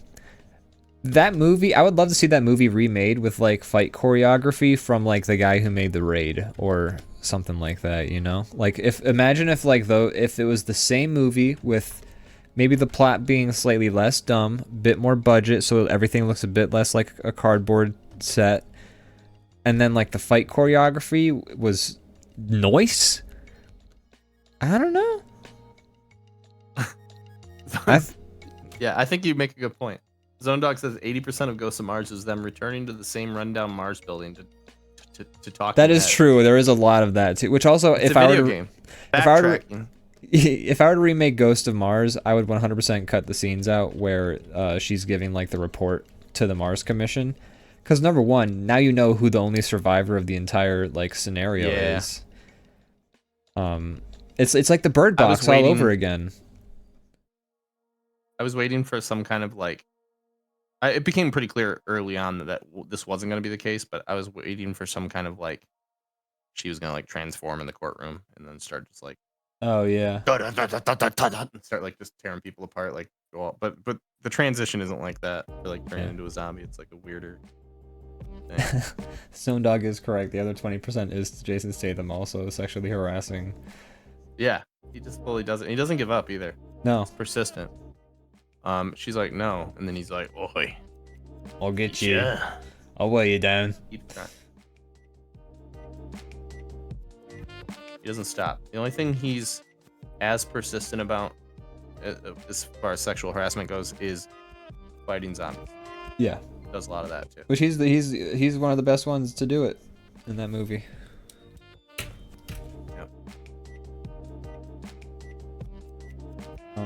But no, I actually like, okay, if I had a budget and they asked me to make a movie, I would legitimately try and remake Ghost of Mars, but make it like good. Because it could work. Don't tell them that in the pitch meeting, because they're not going to give you the money then. Oh no, if I were to pitch it in the pitch meeting and I were to just say like, look, we can even have Jason Statham come back. Maybe not. Okay, you know what? Honestly, what they would go for is they wouldn't go for a remake. They'd go for a sequel. Because Jason Statham is around. We could make Jason Statham be in Ghost of Mars too. Not dead this time. That's true. He did die in the first one. Spoilers, but maybe he's like, oh, I survived. I just lost me hair. Like, well, all you see is you see him get pulled into a pile of zombos, and you hear like. Oh, he can get out of that. You can get out of that. Like that. You don't see him like. All he has to do is climb out all bloodied, and then say something about like. You mentioned a wreck. Can we pick up where we left off, or something like that? Something like that. Yeah. Like okay. Here's the plot of Ghost of Mars 2. Jason Statham gets pulled into the people pile. You hear like all the noises, like the blood shooting out. But then what you find out is all of that noise is Jason Statham actually fucking up those zombies. He climbs out of the pile, and then the story is he's been stranded on Mars in this colony for years, all this time in between when the movie came out and when the sequel happens, and he's like, oh, I've been left here, you left me to die, and so then like they come back and Jason Statham is there, and he like the zombo monsters are still a problem, but Jason Statham, tell you what. He's gotten really good. He's been living amongst it. He knows how to survive on Mars for years. He knows how to fight the zombos. He's like Robin Williams after being in the Jumanji board game for a while. Exactly. Got it under control. So they come back and they tell Jason Statham, like, Jason Statham, we didn't think you'd still be alive. I wasn't. All this time down here. Might as well be dead, man. And then they're like, well... What'd you think I was? Just some kind of ghost on Mars? And then turns out, I like where Austin's head is at. Ghosts of Venus. Uh-oh, my internet's saying 0. Yeah, you got chunky for a second, but I can hear you again now, so it might be better. Okay, whoa, we're back. But yeah, Jason Statham's, they're like, Jason. I don't know why they'd come back and they'd know Jason Statham. Yeah, they're like, Jason Statham, your chip on you meant we knew you were always here. We always kept an eye on you, but we never had a reason to come get you. Oh, it's capitalism, isn't it? Well, guess what, Jason? We tried to colonize Venus, and Venus has a virus that's happening like this one. So you want to bring me back in, don't you? I ain't doing it. And they're like, no, but they have your ex-wife. They have the girl from the first movie who you kissed for like 2 seconds. and she said she really wants to hook up. Well, I tell you what. Send a drop ship in your best men. Goes to Venus. I watched it. Yeah. Get John Carpenter on board To do the soundtrack. Yeah. But we gotta get the guy who did all the fight scenes for the raid. I think I saw an interview. I think we talked about this when we were watching it, but I saw an interview with John Carpenter about all the Halloween movies, and he's like, people asking him like what he thought about it, and he's like, here's what I think. Every year or two, they tell me they're making another Halloween movie, and then they put a check in my hand. It's great. What a hero. And I'm like, I respect that. Yeah. It's like, you know, you could be all bummed out that they've taken something you created and put a lot of thought into and dumbed it down, or you can just enjoy that they're giving you money because they're going to do it anyway. Well, to be fair to him, I'm not saying you can't be bummed. So go ahead. I was going to say, I'm not saying you can't be bummed out about, like, you know, some art you made being like kind of dumbed down, but at least, like, you know, just be like, this industry does this shit all the time. Yeah. So I guess I'll just enjoy it. Halloween 2, I think, wasn't even like I think Halloween 2 isn't even like, doesn't have Michael Myers in it at all. And I think the original idea for the Halloween series was like each movie was going to be like a just different horror movie that takes place on the night of Halloween. Oh, gotcha. I didn't know that. So then when but then like Halloween 2 flopped because everyone was like, where the fuck's Mike Myers? Where's Michael Halloween? Where's Michael Halloween? Right. I'm sorry. And so, you know, Halloween 3 was like, all right, Mike Myers is back. Michael Halloween's back. And then that's what the series became, which I would have actually loved to have seen the Halloween series that was just like an anthology series of movies. Yeah. That would be fucking fun as hell. That sounds way better. Yeah. But so, like, you know, by Halloween 3, he was already like, all right, fuck it, let's get this bag. And I respect that. Like, yeah. Michael Halloween was his cash cow. Good for him. Get that bag, son. Make some more synth songs that just go. Yeah. John Carpenter, he's for a half hour. Living his best life. Sometimes he make a dumb movie. Sometimes he play a piano, go boopy doopy, and then, you know, he living his best life. You know, it's a weird standard to assume that every movie you make is gonna be good. Yeah. You know. Look, we all gotta put out some stinkers. Yeah, give it your best try. But I mean, this whole like weird like these directors being I don't know, just taking it very personally if one thing doesn't work. It's like some of these directors make like so many movies. Yeah, some are gonna suck. Quentin Tarantino's like, I'm gonna. Yeah. I can watch Ghost of Mars and it's clear that John Carpenter tried. You know, yeah, it's a bad movie. He wanted to. It was the movie he wanted to make. Took a swing. There's no question about it. Yeah. The stylization's there. It's not a lazy movie. It's just not a good movie. It's like it feels like a college, like a college graduate just got out, and like he got a budget and like got to make a movie, and he was like, all right. And then also Ice-T was cast. Yeah. Not Ice-T. God damn it, Ice Cube. Fuck. Son of a bitch. Get my ices wrong all the time. Son of a bitch. Hard to keep track of the ice. I told you I'm bad with names. So canceled. For that? No. For not remembering which ice name is which? Yes. Now be gone to the canceled minds. Damn it. The cancel I will serve camps. out my sentence, but I'll be back. No, you're sent away to the cancel camps forever. In the future, when you're canceled, you just have to go like mine like coal. Yeah.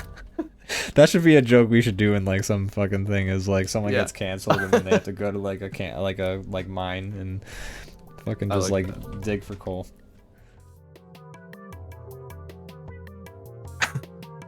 Hey, they're all like mining and they're all like celebrities and they're like, hey, Mel Gibson, your time's up, you're out. And the other guy's like, what? He's getting out again?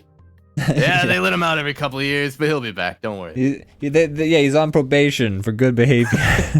Why does he keep getting out? I know some people. Don't worry about it. Yeah. Look, he was in a Will Ferrell and Mark Wahlberg Christmas movie that I guess got a sequel. So, I'm a bitch. Look, I could reduce your sentence, but you gotta be in a Christmas movie. Sure. I mean, it's a real revolving door for Mr. Gibson, but don't worry, he'll be back. He'll be back. He'll be back.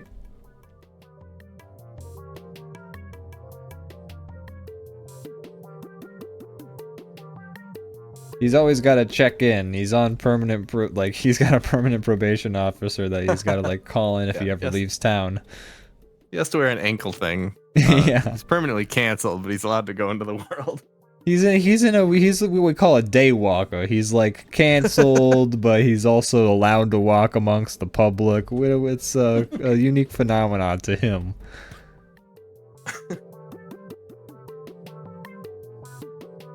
To some people, he'll always be canceled. To others, it's not a big deal. Ian, Brandon, do you have anything to plug? Well, gosh, we have the DrawBomb channel on YouTube, which is dangerously close to 900 subscribers.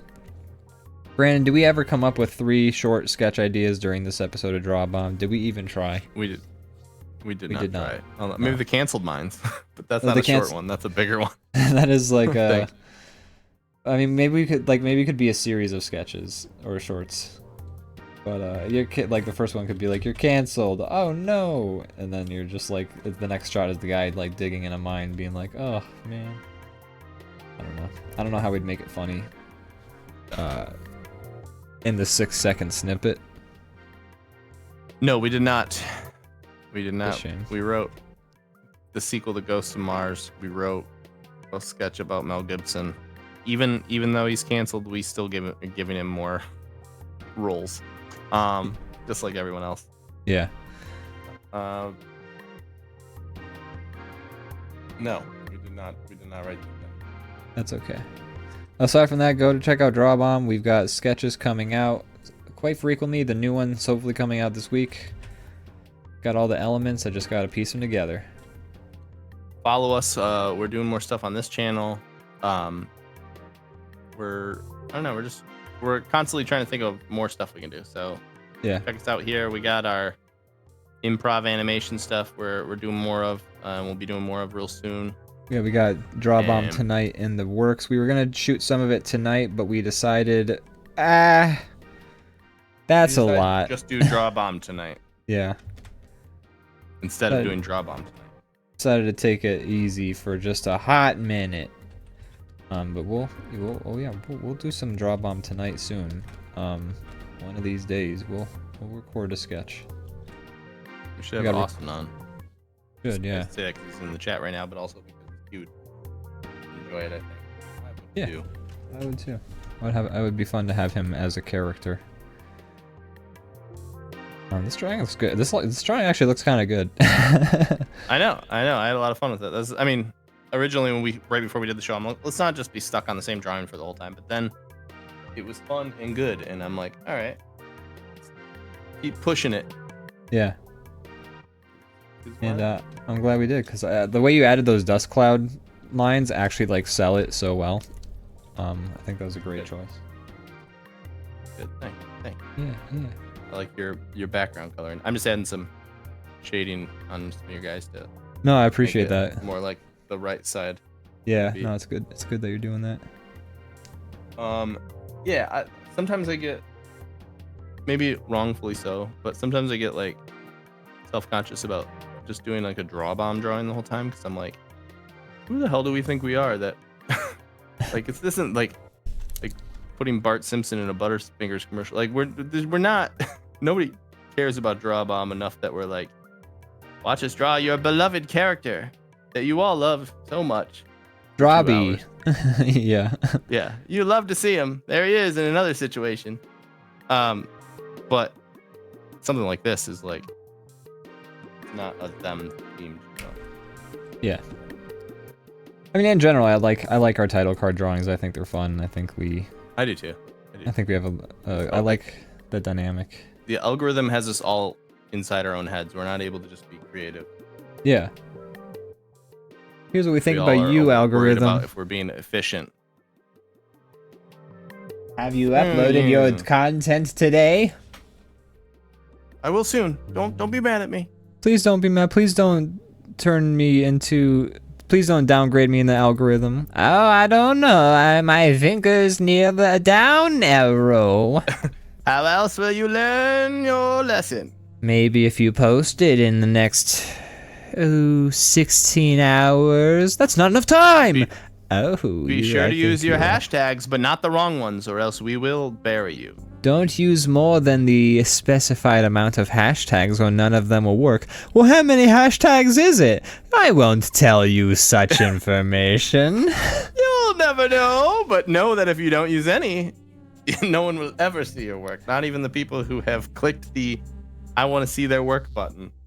I'm feeling a tad bit scandalous today. Methinks I will change the content guidelines and demonetize a bunch of videos that have been out for 5 years. Well, you can't do that. That's my most watched video. I'll do what I want. Thank you.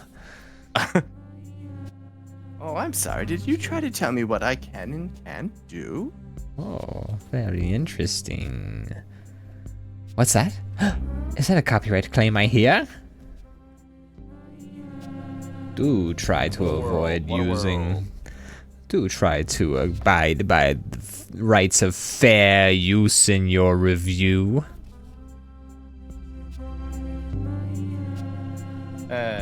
We laugh so that we don't cry instead. Yeah. We live in a dystopia.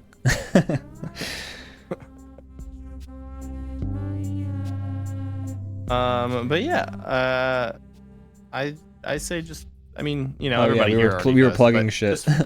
Oh, it's all good. Everyone here already does, but just follow this channel because we're always trying to do fun stuff here. I want to get back into. I started doing some like other streaming on this channel, and I stopped when I moved, and then I forgot to get back into it. But I would like to do some more like traditional drawings, or maybe like work on some. Since we're gonna try to do more shorts and stuff, I might try to do some of those here. I don't know. Yeah. I think consistency is good. I think people, whenever we get a new chatter, they're like, "Oh, cool," and then we're not around for another week, and I think they forget about us by then. Yeah, very true. Very true.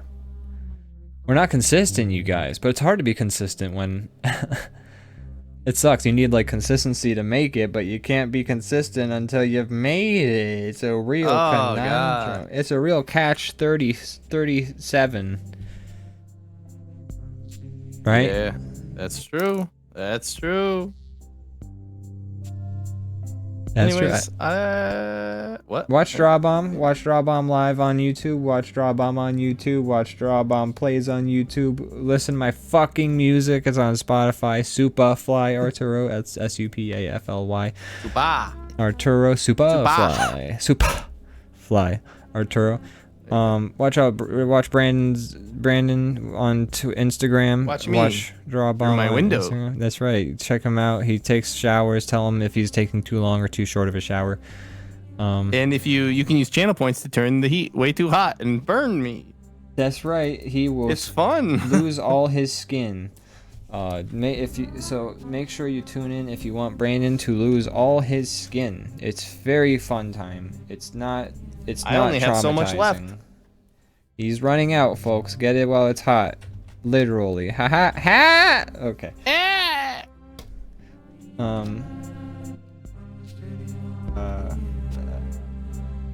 Anything else to add? I think I said it all. Do you want me to save this, or are you still adding some finishing? That was the last thing I could think of, in all honesty. Okay. Maybe. Actually, I legit was typing in the title to save it, and then all of a sudden I saw you had the muzzle flash, and I had to hit cancel on the. Hold on 1 second. I just want to try one more thing. I liked what you're doing, but it was too intense. How's that? There you go. That's better. That's the stuff. That's the stuff right there. This is a good looking drawing. The moon of Mars. We kind of crushed it. There is one. There is one. I'm pretty sure. You know, we've been charging up and saving all the energy from these shows for the past few weeks. That's true. While not doing it. So this is months worth of what our ability. Yeah. One drawing. We were all pent up. We were like, "Whoa, I'm gonna blow! I'm gonna blow!" Whoa! Oh, that's a DrawBomb. I'm gonna blow. Yeah, there you go. That's what the bomb boy always says. Thanks so much, DrawBomb. I'm gonna blow. That would actually be a great sketch. Is like the terrible mascot. I'm gonna blow. Oh god. He's like in a boardroom, and it's like the DrawBomb guy in like a bad mascot costume or something. Yeah. Like, yeah. Can you say Okay, yeah, that didn't really work. Let's try again. Can you say it less sexual? This show's the bomb. Yeah, it's just that line they're trying to get, and he keeps saying it in creepy ways. I'm gonna blow. They're like, yeah, okay. See, that was worse than the one you did before. I may have to file an HR complaint against you for that line read. Let's try it again. Let's take it from You the will top. be sued. Yeah. That was so bad I am suing you. Let's give it one more go. I'm gonna oopsie whoopsies. Oh, no. I'm gonna blow. We got raided right as we were leaving. Oh no. As I'm saying like oopsie whoopsies, I'm gonna blow. Well, it's good they get a good idea of what the show actually is. We don't want to trick these people. I'm so sorry, everybody. You came in at an inopportune moment. They say, "Oh no." Tank Hours, thanks for the raid. Thank you so much. I hope you had a great stream. Yeah, we hope you had a great stream. Thank you so much for the raid. Yeah. We were just about to end, but I feel like we should maybe just like explain. Why don't we show let's explain to them what we do, and then maybe we can show them a little bit of our critter cam. Yeah, that would work, and then we'll wrap it up after that. Yeah. But here at DrawBomb, we do a shared canvas every Monday. We also do some animation. We do some improv animation, which is something we'll show you what that means. And yeah, we just do a bunch of random creative things here. Have fun. Yeah. Fun time. Every Monday around 8 p.m. Eastern time, we draw on this shared canvas for about 2 hours and just shoot shit, just talk. It's a whole lot of fun, I assume. It is for me. I don't know if it is for the people watching it all. Yeah, it's really only it's just for us, which is why we. I'm a selfish man. Yeah, I'm John just in it for says, me. "How do you do?" I do well. I do very, very well. I can't complain. Thanks for joining us. Yeah, thank you so much. Thank you, Tank Hours, for the raid. Let's see if Critter Cam is functional. What do you say? Let's give it a try. Oh, are we like, are we going into Critter Cam? We might be able to. Let's see. Okay, cool. We explain what Critter Cam is. So. Yeah, explain it for them real quick. So Critter Cam, we take all the money we get from donations and viewers like you and subscriptions and all that stuff, and we put it towards this farm where they take animals who need a place to live and give them a home. It's just something, it's like a little bit of charity we do. We like to help. We like to give back, and Critter Cam is just a glimpse at that whole situation.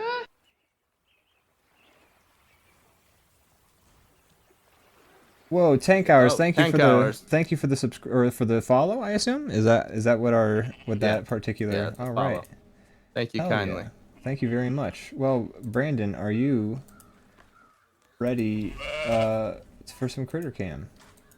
I'm ready. All right.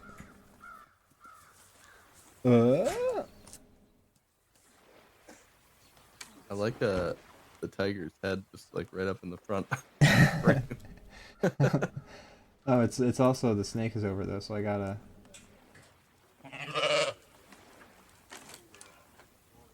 There we go. Now it works. I don't know. Is it gonna work? Is the snake? Let me try a different. The squirrel kind of doesn't work as well.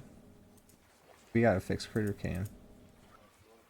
maybe we won't have Critter Cam. Maybe we could show them one of your videos of one of the previous ones. Let's just play a previous Critter Cam, because Critter Cam has been broken ever since a thing. The updated. animals. We need more money for these poor animals. Look at them; they're suffering. Help us fund these animals. All right, give me 1 second. I'll pull up a previous Critter Cam where it was functioning. Give me 2 seconds. Hold your horses. We've been working on other projects for a few months now. Critter Cam has collected a little bit of dust. I've actually edited together all the clips for Critter Cam. Nice. But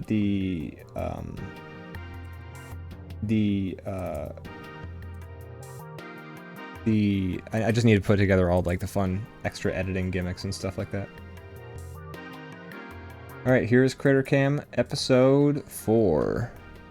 Is this the newest one? This is not the new. This is episode 4, okay. so it's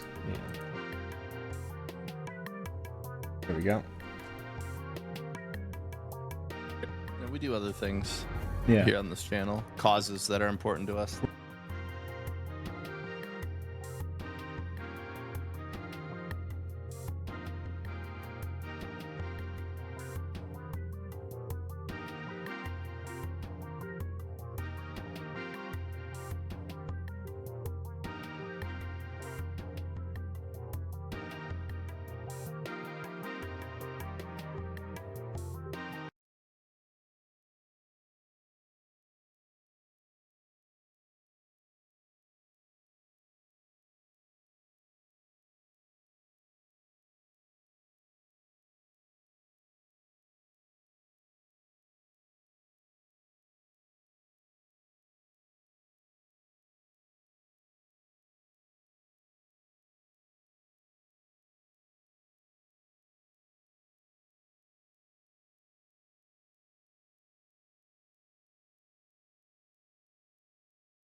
Animals from playgrounds or something? Well, Sorry, my bad. 1 sec. We're all so important that are important. Sorry about that. I've muted my microphone because of my setup and forgot that I. We have some we that's should be good now. Important to us, and one of those things is this thing we set up called Critter Cam. All of the donations from the channel, all the subscriptions, we don't need it, so we funnel it all into this nature reserve sort of thing. It's like a farm. Basically, they get everything they need there, and we're all remote from this. We kind of rigged it up. We hired somebody to take care of it. Farmer John. Is that his name? I think we should go to Critter Cam and check in with what's going on with the aminals. What do you say? Yeah, I think we should.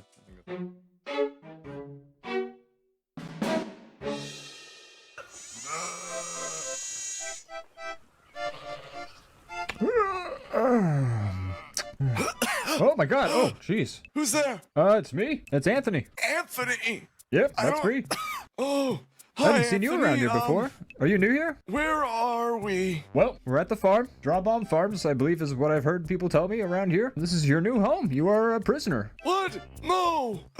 Why are we prisoners? What did we do? I was taking a nap and I woke up here. Let me ask you, were you taking a nap in a place that might look like it was, well, I don't know, like you'd maybe been left there, like a playground or some place where turtles normally aren't? What? Yeah, it was a playground. Why? Are all these animals from playgrounds or something? Well, some are. Oh, I just noticed something. Well, some are. Some are not. There's 2 tigers here. That's pretty cool. That's the illusion. That's a collective hallucination. Wow, pretty amazing. No, I was taking a nap inside my shell. It's where I go. It's like my safe place. And then suddenly, I awoke. Here, looking at an upside down tiger. Why are you upside down, by the way? Well, I don't think I am. You clearly are. How do you know what tigers? I've seen a lot in my 300 years I've been around, and have you? I've seen a tiger or two. Wait, how old are you? 304. Wow, that is. I don't even. In turtle years, of course. Oh, okay. What's that in normal years? I'm like 8. So wait. Wait. Okay, so you What? What's funny about that? Oh, no, I'm not laughing. That was somebody behind the camera. Farmer John.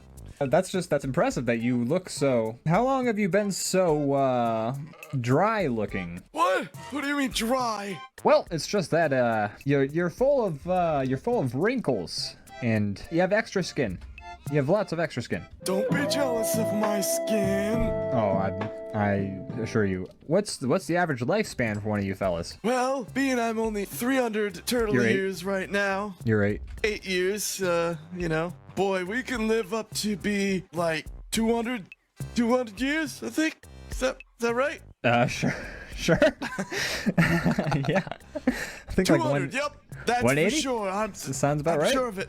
I'm only 8, so I'm pretty young in turtle standards. I don't get what you're getting at. I'm a youthful spirit. Yeah, you're an old soul, you know. Say I that. love candy, and I love comic books and cartoons. You know, stuff other 8-year-olds like. Yep. Who's the coolest superhero? I know what you want me to say. Who's that? Gosh, it's hard to narrow it down. There's 4 really good choices. But between all 4, I guess I'd have to go with Captain Marvel. Captain Marvel is the best Marvel movie, I think. Is that It's great. Oh, it's great. It was good. It was good. It was very good. It's pretty good. Anthony liked it. This farmer guy you mentioned, he seems to be standing right over here. It looks like he's holding an upside down monitor. Well, I can't read it. Why is everyone upside down? You can read? Oh, yeah. I'm gonna try something. I'm gonna try flipping you over. Okay, okay. Be gentle with me. Let's see if this works. I don't want to be upside down. I'm scared. Now you're just sort of on your side. Okay. This feels unnatural, but everything looks so much clearer. It looks very strange. Somehow, it doesn't quite work the other way. Are you doing this with your mind? I don't know how I just did that. This is amazing. I feel light as a feather. I don't think there is any spoon. Oh my god. What is that noise? What? What was that noise just there? Sounded like you were in pain. It's a turtle noise. Don't worry about it. Okay, I'm gonna flip you right back over it. Your condition seems to have worsened. You've worsened since I've done this. I think I upset the natural order of things. Much better. Now everything is the way it should be. Sure. So you mentioned we're prisoners? Oh, What? yeah. If you try to escape, What happens don't. if we try to escape? Well, just don't. Just don't. Oh, okay, because I mean, honestly, you look like, of all the creatures I'm seeing here, you look like you'd have the least amount of trouble escaping. Well, I mean, you know, I got it pretty good here. They just kind of throw food at me, and, you know, I just sleep all day. A little bit of a shallow existence. I mean, I sort of let my Etsy page go by the wayside, but, you know, not bad. What's your Etsy? I'll add it. I sell little tea cozies in the shape of old cartoon characters from Hanna-Barbera. Wow, that's very niche. I actually pronounce it niche. Niche. Oh, Both well, are correct, I mean, though. I could argue about that with you, but I'm not going to right now. Yeah, we just met. There's no reason to start things out There'll be hostile. time for that. Yeah, absolutely. We'll hash this out sometime once we're better friends. So you like living here? It's not. The other option was just being constantly in danger, and it's not bad. I mean, I don't have to work for my food, and I just get it. I haven't eaten in days. You should tell somebody about that. They'll get you sorted I just out. told you. What What do you eat? lettuce? Yep, that's what I eat. Just lettuce. Yeah, what else? What else is there? What do you eat? I don't know what they are, but I get giant steaks every morning. I would get about 3. 3 steaks. Wow, that's pretty cool. I'm sorry, I got distracted. The chat. Is there some? Oh, you can read it now. Well, you know, my brain has adapted, I think. They say that happens. Oh, I see what happened. Farmer John just flipped the screen for me. Oh, that's right. I can't even read, so we've established before I can read, I'm pretty sure. Crazy Kyle says, I feel like Anthony eats turtles. It's not true, is it, buddy? Oh, no. The shell just makes it way too annoying. Oh, so you've tried? I mean, when you're out there, the jungle's the jungle, man. Like, it's just fight for the wolf to survive. So you're from the jungle, but I you have the did tiger. mention that you were captured in a playground? No, I wasn't. My story is a bit more complicated. Long ago, on the windswept plains of India, I roamed free, majestic in the fields. Till one day, there was a boat, and some guy was like, hey, you wanna come on my boat? And I was like, yeah. So I did, and then that guy took me to a playground. That's where they got me. I read a book like that once. Oh yeah, what's the book called? Oh, Huh? I know what you're doing. What are you talking about? I think I might have heard in passing the book you're referring to. I never finished it, but I think it was something like about pies. Yeah, that's It the might have one. been a cooking book or something. I saw a movie. It was about me. Not like literally me, but it was about a me. You look It's at a TV. me. It's a you. It's a me, Turtle. How do you feel about Mario? I fucking hate that guy. Yeah, he's a dick. I mean, he's never messed with any tigers or anything like that, but he has dressed up in tiger stripes once or What twice. did I ever do to that man? Right? He's a plumber. I'm not in no pipes or nothing. They don't go there. They Any don't even live in sewers. The media has dragged turtles' names through the muck. The literal muck, because, you know, it's a sewer. Yeah, I do love pizza though. Well, who doesn't? Exactly. It's great. Do we feel like Critter Cam has run its course? Do we need to come back to... Hey, I am not a sideshow. No, this guy with the camera is really aggressive. I mean, it's just...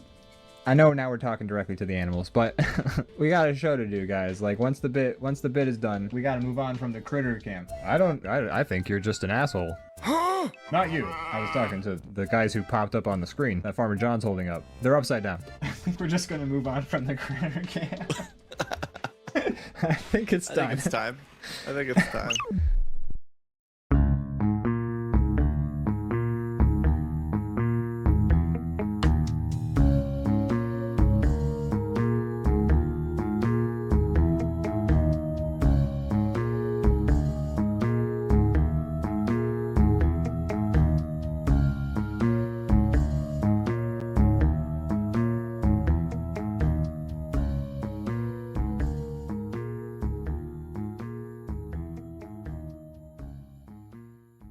Wow, wooey, that was a Critter Cam right there if I ever saw one. Whoa.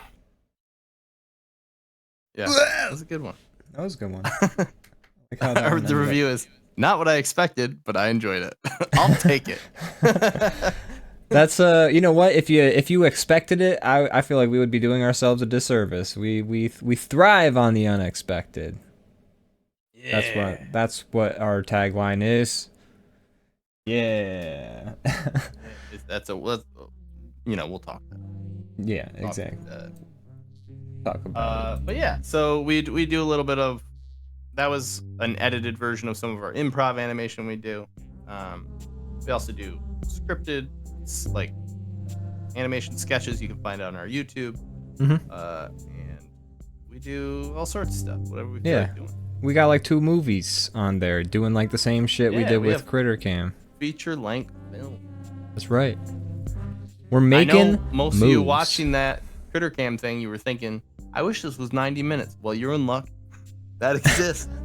Isn't that great? Isn't that exactly what you wanted? Well, you can have that. Yeah. They're waiting for you. Too much? What? Get out of here. No, not enough. Not enough. Not enough. So. On that note, we were heading out. We appreciate the raid from you, Tank Hours. Thanks Beyond Formless for becoming our new best friend. We appreciate it. Yeah, thank you so much. We're here every Monday except for next Monday, and we're also here some Tuesdays except for next Tuesday. Yeah, we're gonna try to open up I'm gonna try to stream more, but it's hard. It's a labor of love over here, so. Yeah, no one's paying us yet. I have to do this in between the debauchery I do to actually get money. Yeah, he's got a life to live. God damn it. I don't. I'm just a goblin. That's it. Okay, should we go? I think so. Thanks so much, everybody, for watching. Thank you. Beyond Promise, Beyond Zone Dog, or thank you, Zone Dog. Thank you, Seamus Nova. Seamus Nova? Seamus? I think that's how you say Seamus. Everybody have a great night. We'll see ya next time. Bye-bye. Bye-bye.